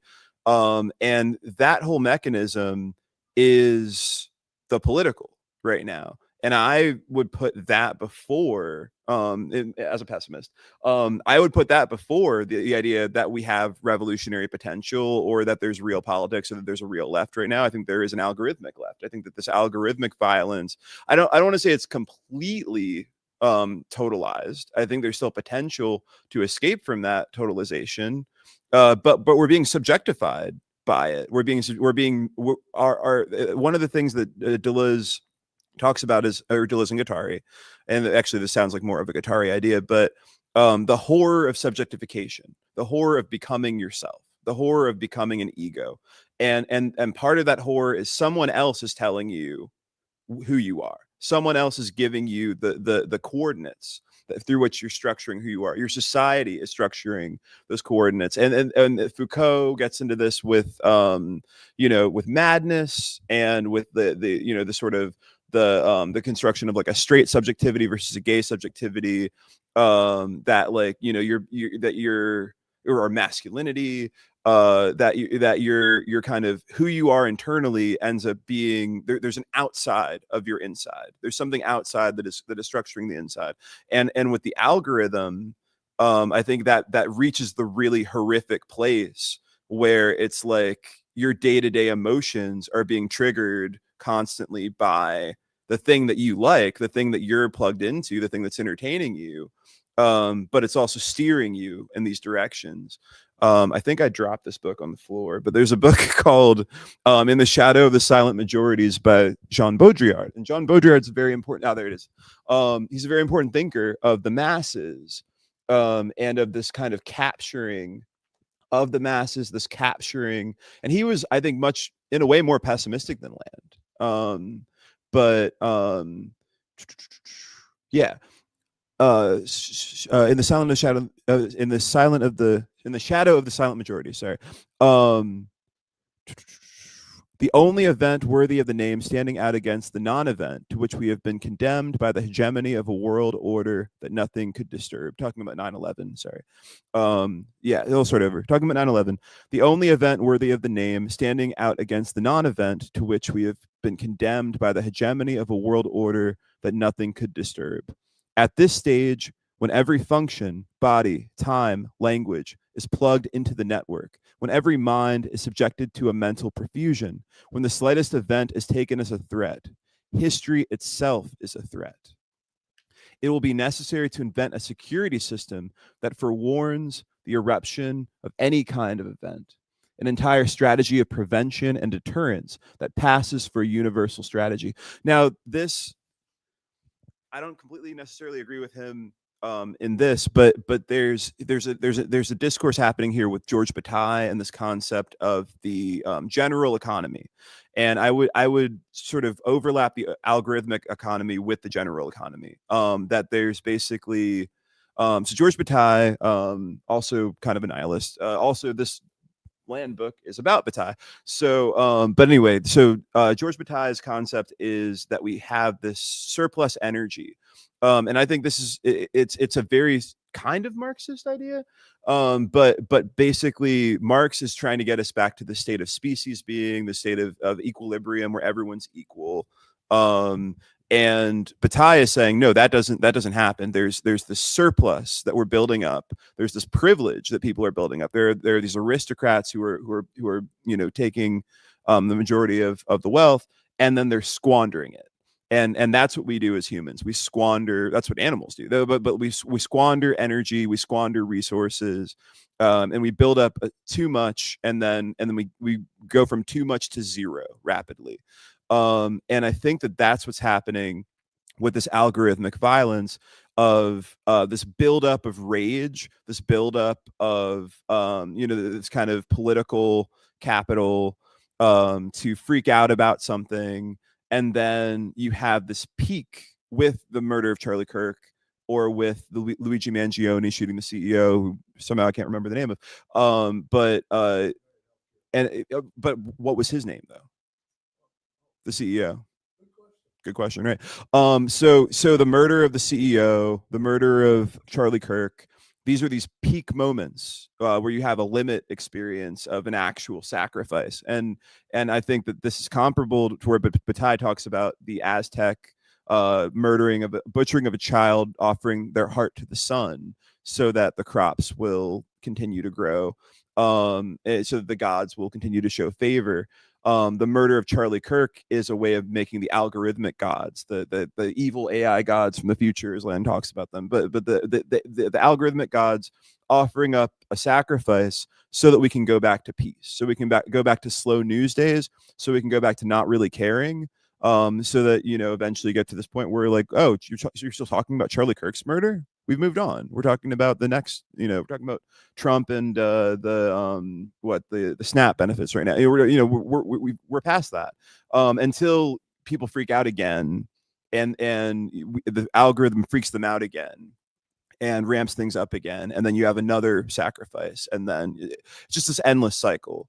And I think that the political isn't progressing so much as it's moving through this cycle, and what we have the option to do is to escape that cycle. But unfortunately, the cycle itself is nihilistic. The cycle itself is taking everything meaningful and turning it into violence. And I think the answer to breaking from the cycle is also nihilistic. It is to accept that nothing is really happening of significance enough for you to get upset about it, and you should detach your emotions, have kind of a stoic response to political events, and you know, protect your peace, as Varn always says. See Derek Varn. You know, that you're understand that this thing is trying to do violence to you, and this thing is trying to get you to commit violence in its name. This algorithm is trying to turn you into a school shooter. This algorithm is trying to turn you into the person who shot Charlie Kirk. So that, you know, recognizing that, I think, is significantly more important than following the directives. Ironically, I'm saying that as a directive on a YouTube video right now. Don't follow the directives of YouTube videos.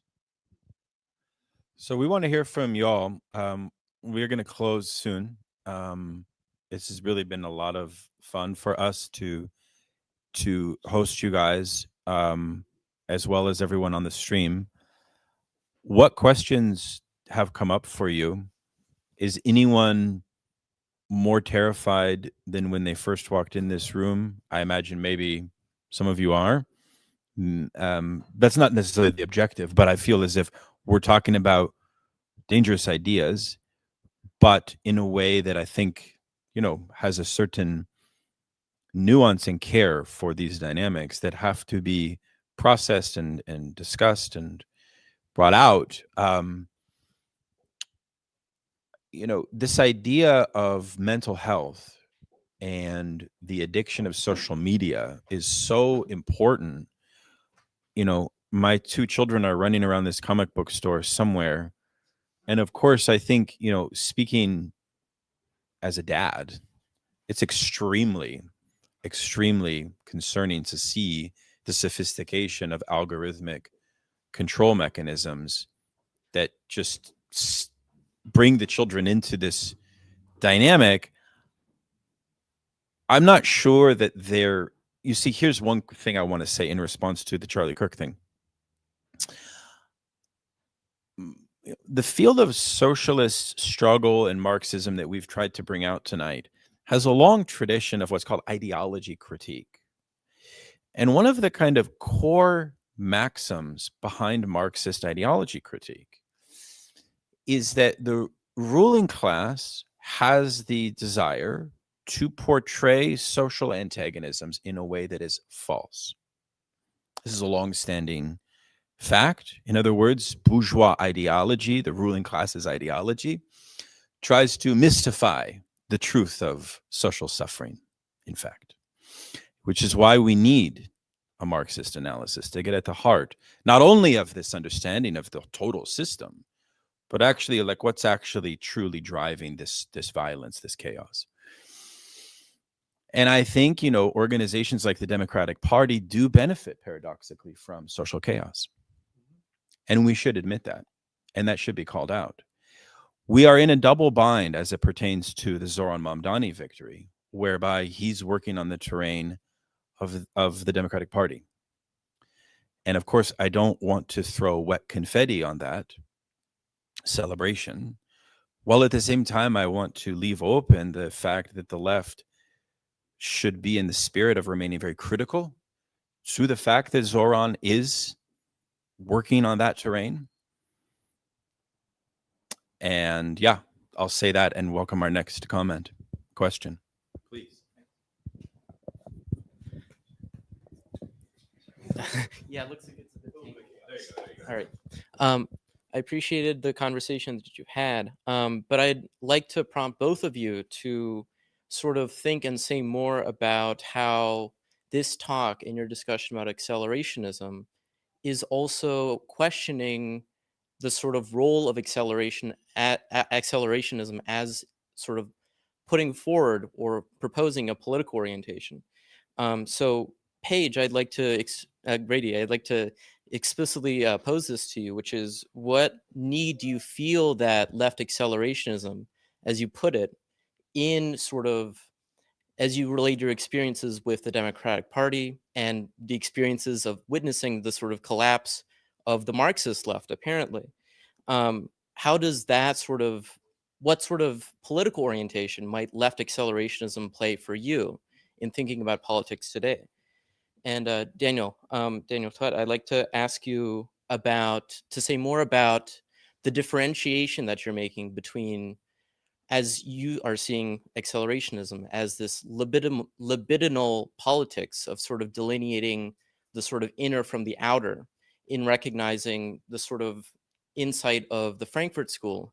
You brought up Marcuse, for example, but how you would differentiate that from the sort of the masses and like the proletariat that you're speaking about from a Marxist point of view. And I'd also like to raise the proposal that Marx also saw this sort of perhaps false struggle of the proletariat for its labor.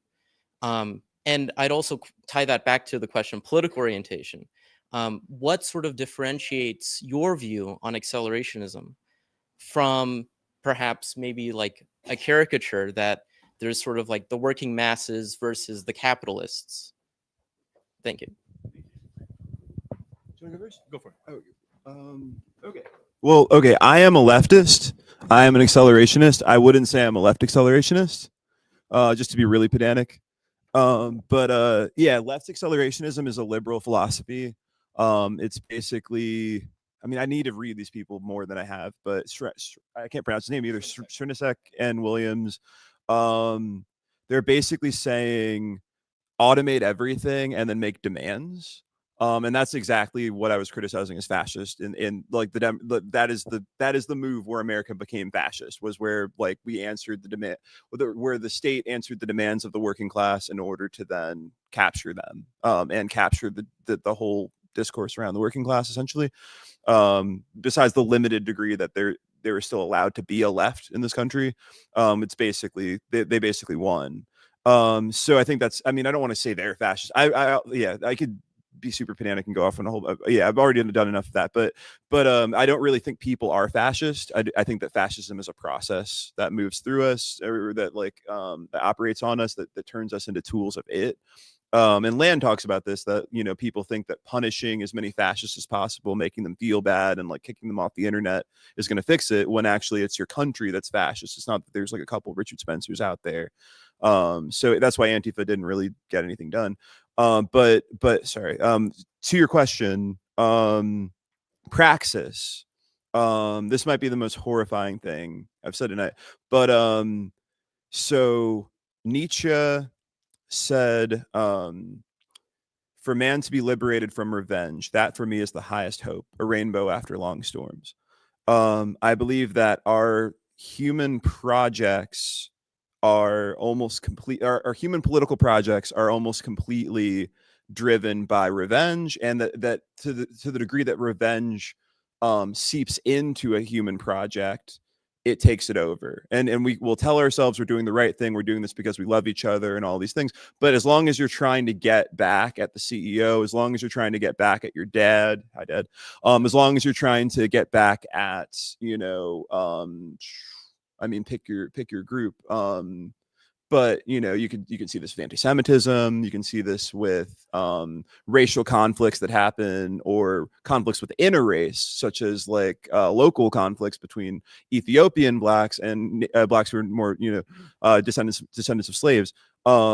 If you're trying to get revenge, you're lost. And I believe that AI will begin to take over where human volition is currently running the show. And I think that over the process of that, we will begin to be liberated from our own worst impulses. I believe the machine is going to start taking us over. And I think the machine has taken us over through the algorithm.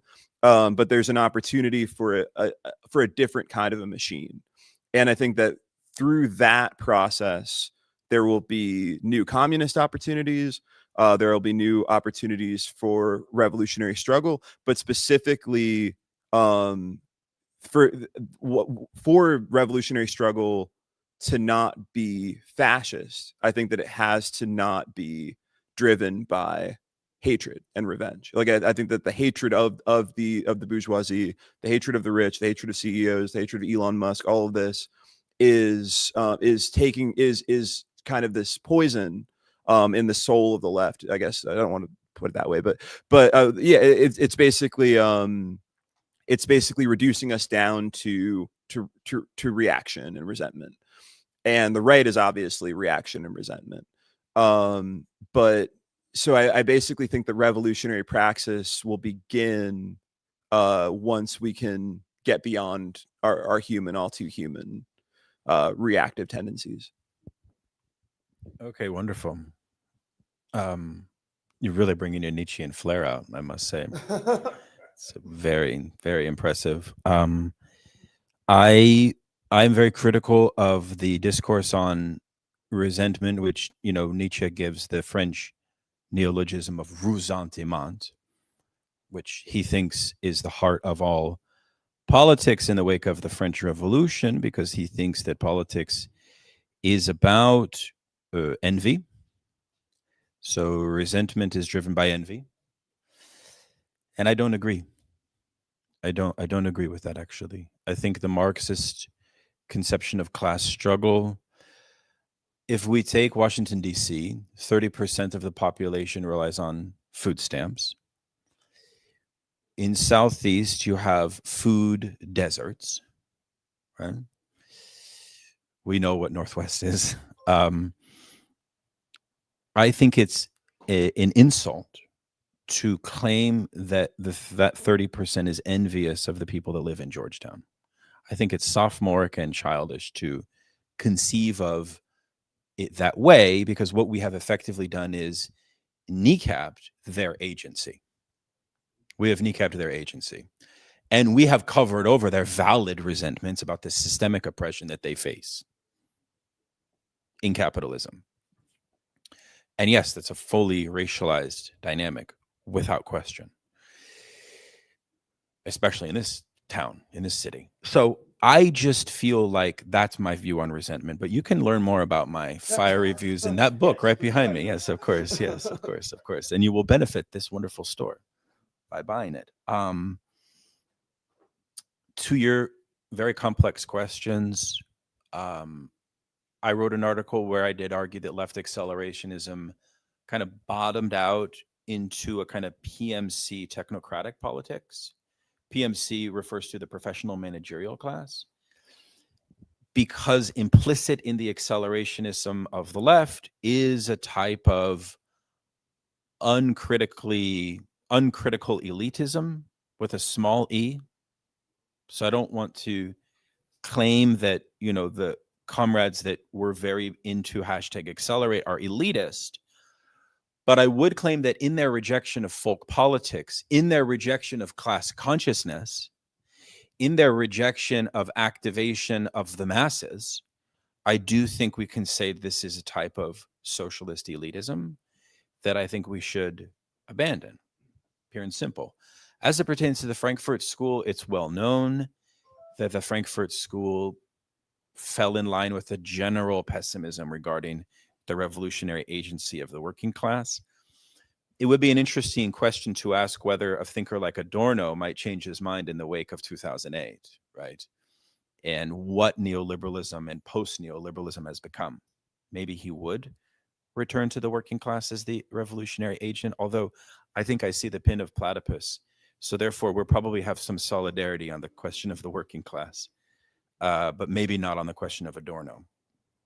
That's a little bit of inside baseball. I apologize. I'm a big fan of platypus. Yes. Okay. So look, we are almost at 2 hours. So we want to respect everyone's Saturday evening. There were questions from the chat, but chat, I just want to tell you all, we have about 400 people watching, which is kind of cool. Awesome. On Twitter and YouTube and wherever. So that's pretty dope. We will do more with our friend here. So say hello to them. He's coming back onto the show, and we're going to get into it in the intimate space of our homes. Although this has been fabulous. And I want to thank you all for coming. Did you have a question, Sam? I did. No. You earned it.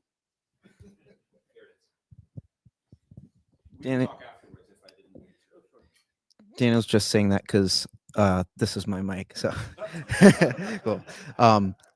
Cool. I'll just keep it very brief because I am not well read on a lot of these subjects as much as I would like to be. I haven't read Nick Land. I haven't delved into accelerationism much, and I'm still, I kind of worked my way through some Hegel and like Nietzsche, all 3 volumes of Capital, a couple other things. But I think one thing that I think is very interesting about this conversation that I'm kind of seeing in a couple things coming out. I think Ernst Bloch had the idea of like warm and cold streams of Marxism, and you kind of see this you have like the realm of like people on the left. You have, I guess you could say like they're like, philosophers, theorists, whatever, and then like people who are like activist types, and you can kind of see that division as like, if you look into like Marxism and like socialism, there's like Capital has both the kind of like abstract critique of like capital itself as something that is,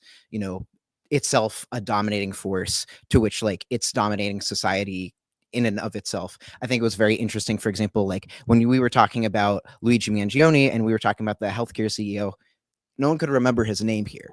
And I think that's a pretty interesting demonstration of that, where like the abstraction of capital, and I see this very much like the inklings I get of accelerationism is it's focusing on that abstraction in and of itself of, capital as something that, maybe is totally outside of our even frame of existence that we can't really comprehend. And at the same time, what I see is kind of like absent from this is, Marxism materialism is based not on just like the economy, but on like how people reproduce their everyday life. And Daniel, I think you were actually getting into this. This is something that it seems like is both absent from accelerationism in a lot of ways, and then also even like similar like Marxist views. Like I'm kind of thinking of like Ian Wright, like the view of like capital as like an egregore, like, something that's created out of our daily lives. But at the end of the day, how does it come into being? It's because, all of us wake up every day, we go to work, we do something. And so with your discussion on algorithmic violence and like also talking about AI, there's of course like the economic side that you're talking about, where there are the streamers who are able to like profit off of, the sensationalization of culture and of, politics as like this weird, battle taking place online, and then every now and then someone does something crazy and then it garners a lot more likes and views. But at the same time, what about the people who are donating, right? The people who are funding these things, not just obviously like the bigger scale, but also like the everyday people who like all of the viewers who are going to like, spend their time coming home from their jobs, from whatever's going on in their daily life, and choosing to invest that time, into this like display of politics, as opposed to like, whatever actually is going on in their daily lives, where they might be experiencing some form of class struggle. Their energy is going into reproducing this, this abstraction in this other way, in this self-reinforcing thing. So I guess the question is like, how do we bring it home in some ways to like the social reality that acceleration is producing? And since it's like one thing that's emphasized in capital's always coming into the limits of like the human body and also nature itself, right? With AI, there are biological limits, and there are people, like thousands of people across the world, who are training AI algorithms, who are oftentimes like living in many different like countries, where they're working for like cents to like help AI recognize what a human face is. There are also like tech workers who are doing that. And then at the same time, like there's like the finite limits of like the planet too. So I guess the question is, how much can something accelerate? Is there like ultimately like a potential in both human life and the planet to which like the acceleration can take place? And then finally, like, why is it that like, I don't know, why is it that like people, will, there's people who are reproducing capital that's accelerating, will invest their time into the acceleration rather than building towards something else? And how do we get out of that? Okay, so let me just kind of ruin some of my earlier position by saying that accelerationism is a slur. It is a word that Benjamin Noyes basically uses an insult against land. So ultimately I almost don't want to say I'm an accelerationist or say that Land is an accelerationist. Land defines himself in this book as a libidinal materialist, and I could go into that really quickly. So the question is there room to keep accelerating? I think that's almost like the framing of that question is like almost on a track set by Benjamin Noyes' initial critique, when he's saying like, you're just trying to speed things up, and he's like, no, it's not I'm just trying to speed things up. It's about speed. It's about coldness and warmth. It's about speed and slowness, which is what Deleuze and Guattari are writing about. I think the term is intensive quantities, I believe, in 1,000 Plateaus. Yeah. Sorry, we're going into esoteric shit, like fuck. But sorry. But let me go into this libidinal. I think this is a much better way. And I think we have to separate the early Land from the late Land. I like to combine the two into one thing. Land himself doesn't. Land himself says that this is a gift from the amphetamine gods. This because he was on meth at the time, I guess. But I think this is like one of the most coherent ways that he's defined his praxis, if you want to call it a praxis. Yes. There is one simple criterion of taste and philosophy, that one avoid the vulgarity of anthropomorphism. It is by failing here that one comes to side with cages. The specifics follow straightforwardly. 1. Thoroughgoing dehumanization of nature, involving the uttermost impersonalism in the explanation of natural forces, and vigorously atheological cosmology. No residue of prayer. An instinctive fastidiousness in respect to all the traces of human personality, and the treatment of such as the excrement of matter, as its most ignoble part, its gutter. 2. Ruthless fatalism. No space for decisions, responsibilities, actions, intentions. Any appeal to notions of human freedom discredits a philosopher beyond amelioration. 3. Hence, absence of all moralizing, even the crispest, most Aristotelian. The penchant for correction, let alone vengefulness, pins one in the shallows. 4. Contempt for common evaluations. One should even take care to avoid straying accidentally into the right. Even to be an enemy is too comforting. One must be an alien, a beast. Nothing is more absurd than a philosopher seeking to be liked. Libidinal materialism is the name for such a philosophy, although it is perhaps less a philosophy than an offense. Historically, it is pessimistic in the rich sense that transects the writings of Nietzsche, Freud, and Bataille, as well as those of Schopenhauer. Thematically, it is psychoanalytical, although it no longer believes in the psyche or in analysis. Thermodynamic energeticist, but no longer physicalist or logical mathematical, and perhaps a little morbid. Methodologically, it is genealogical, diagnostic, and enthusiastic for the accentuation of intensity that will carry it through insurrection into anegoic delirium. Stylistically, it is aggressive, only a little sub-hyperbolic, and above all, massively irresponsible. So that's enthusiasm for the accentuation of intensity that will carry it through insurrection into anegoic delirium. I think that's the praxis. I think that like that going with the energy. There is no, I mean, there's a limited amount of energy in the universe, but like we're not going to run out of energy in the way we run out of carbon. Like, you know, there's no limit to deterritorialization, especially in a world that became more fascist in the 20th century as the decades went on. So I think like his project has only begun of that de-stratification, of that breakdown of meaning and that breakdown of order, of nihilism. That's limitless, or that's at least so far from a limit that we've only seen the beginning of it. The question of can we really get to artificial general intelligence, or are we going to, you know, burn? I mean, that he talks about that, and he's very dismissive about that in that specific essay attacking Mark Fisher. Where he's like, well, basically, are you just worried about polar bears? Is that really the reason why we can't have, you know, AI gods? I mean, I'm going to butcher that, but quoting it, but something to that effect. He's very dismissive about that. But I guess what I'm saying is, like, I think you can kind of take or leave all the stuff about AI in his project, and you still have a very interesting nihilistic philosophy that has something to say about everything we've been talking about tonight. But maybe we're not going to get there. I don't know if we're going to get there or not. One more thing, I'm so sorry. That when he talks about capitalism as an invasion from the future, and occasionally almost he sort of says that it's the AI from the future. That is a hyperstitional concept. So the idea that AI actually exists in a future is something that he's very unclear about. He says that we can't actually say anything about that future. So I don't really like, maybe the AI from the future will never exist, but maybe, you know, the AI from the future is the friends we met along the way. You know, maybe the AI from the future is just this unraveling that it kind of takes the form of that.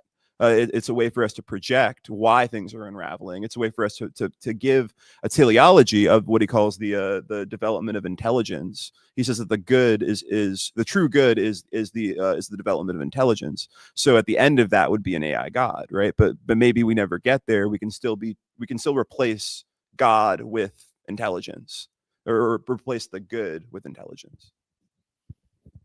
All of this stuff just makes me want to be a vulgar humanist.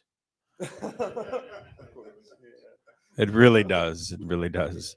I mean, I'm like primitive humanist. I don't know, but no. I mean, I mean, you know, there's a way in which the socialist tradition is for optimism, and there is therefore a kind of meaning that Schopenhauer, who takes this sort of Kantian idea of the there's a kind of element of social reality that's fundamentally unknowable, and converts this into a theory of the will, which Nietzsche then takes up in his idea of the will to power.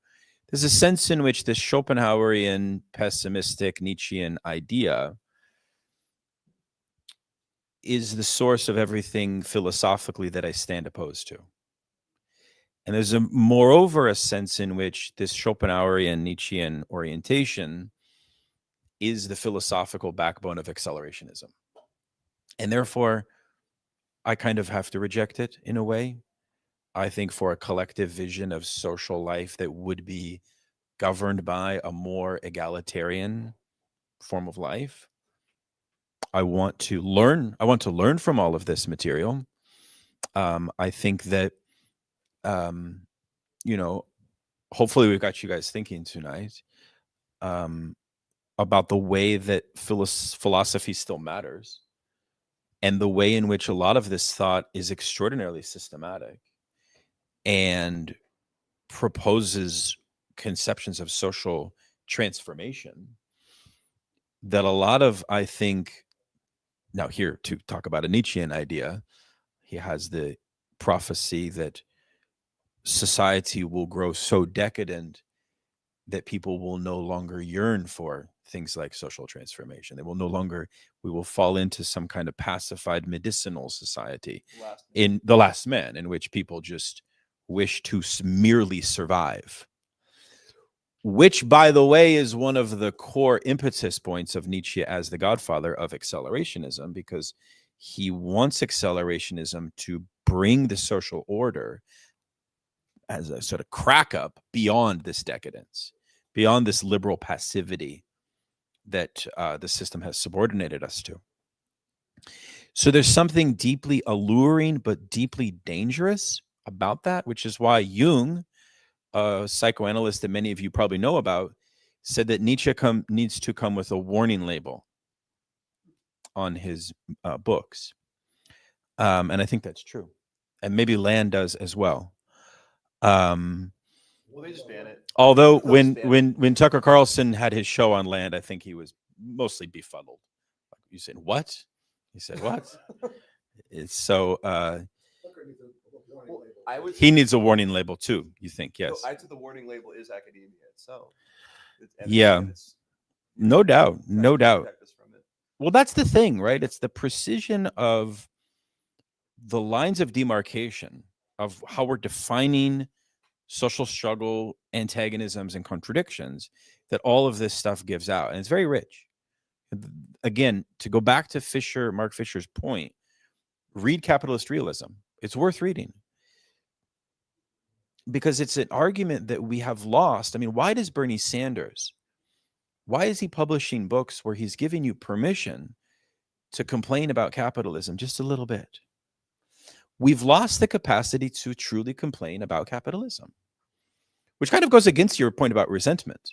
Because in fact, why not invite people to exert a healthy resentment for what the system does to them? Okay. Does anyone here watch the show The Boys? I've seen it. Or has anybody read the comic The Boys? So you're familiar with Homelander, right? So Homelander, right? So capitalism, right? We don't have a demon that, there's no face of capitalism. Capitalism is every CEO, it's every transaction, it's this amorphous thing that's in the wind. Even if you hate it, you're hating a process, you're hating something that doesn't really have teeth to bite you with. It owns the teeth that are biting you. Homelander is something that Amazon, the great gods of Amazon, have given us to hate capitalism. And in the actual, do you know what we're talking about? Oh, okay, I'm so sorry. Okay, The Boys. Okay, The Boys is a satirical comic and a satirical show making fun of the concept of superheroes. Basically has this villain who is evil Nazi Superman, but everybody thinks he's the good Superman that we all love.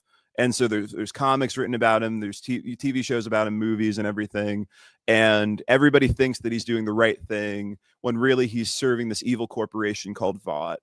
And he's torturing people. And each season he does more sadistic stuff. And it just becomes a kind of weird S&M dungeon of a show where you relax after work and let yourself be tortured by the embodiment of evil capitalism, which is Homelander. And I think that process, what we're doing to ourselves there is this weird enjoyment of our own suffering under capitalism, and we've created a figure to hurt us. I mean, it's just S&M. This is just an S&M thing, like completely. Where he's the dom, he's whipping us, he's the Nazi, murderer, capital demon, and eventually. And this goes back to the leotard thing. Eventually, we get to kill him at the end. Eventually, he's gonna die. There's no way that it's not gonna end with him dying. I won't spoil the comic, but well, I'm not gonna spoil the comic. If anybody wants to buy The Boys, it's right over there on that shelf. But oh, he's definitely gonna die in the TV show. Yeah. There's no question. But anyway, the resentment, this resentment, is that these opportunities to enjoy our own resentment. I think capitalism, Zizek is a great commenter on this. He talks about how, there's all kinds of anti-capitalism everywhere, but it's this vulgar Hollywood anti-capitalism. It's the Titanic movie. It's you know, oh look at the ships. Oh, the poor people aren't allowed to get on the ships or get on the lifeboats, and this is talking about the evil of industrial capitalism, or whatever. But it's this castrated version of the critique of capitalism, where yeah, the spectacle. Yeah, it's a spectacle. Yeah, it's Baudrillardian. It's not Godardian. Debordian. Yeah, the society of the spectacle. We are given the spectacle of how terrible capitalism is, and I would say even that is a greater offense to the proletariat, because it's basically turning them into a kind of a show for the bourgeois and for the middle class to enjoy the suffering of someone else, to watch poverty porn, to watch The Wire and watch black people suffering in Baltimore or something like that. It turns it into another thing that I can then sell you in the most disgusting way. So I think we're actually constantly given the opportunity to enjoy what capitalism is doing to us, and to psychoanalyze what capitalism is doing to us, and then to also do something about what capitalism is doing to us, but to do something in a way that's being commodified, in a way that can get clicks, in a way that can, I'm going to take a selfie at the protest or something like that. That we are being sold into capitalism. Do you think that I'm addressing? No, I think you're hitting on my point. I mean, part of what left accelerationism philosophically called itself was neo-rationalist, meaning that it was trying to assuage the vitalist, irrationalist pessimism of the Nietzschean approach implicit in standard right-wing accelerationism, which also means that, yeah, we can have a kind of calculated technocratic seizure of the Federal Reserve and the American bureaucracy, and we can send this whole system in a more just direction. I think that this question of the resentment of the working class in America is a real one that usually gets rerouted into nominalist culture war polemics that bottom out into a spectacle, I think, without question. I would only add that perhaps, and this may be naive of me to say, the task of socialist political education would be to kind of, send those antagonisms in a direction that's more true to social reality. And if that's possible, perhaps those resentments could be put to work in a way that would be productive. I feel as if we let go of that agenda, that task, that goal, we lose our bearings as to what we're doing on the left. And then the whole signifier of the left is lost. So that would be my view. But I must put what we call in psychoanalytic theory a scansion onto our event. We must stop. All right. Thank you all so much. Thank you. Thank you. Peace out, comrades. All the best. Until next time.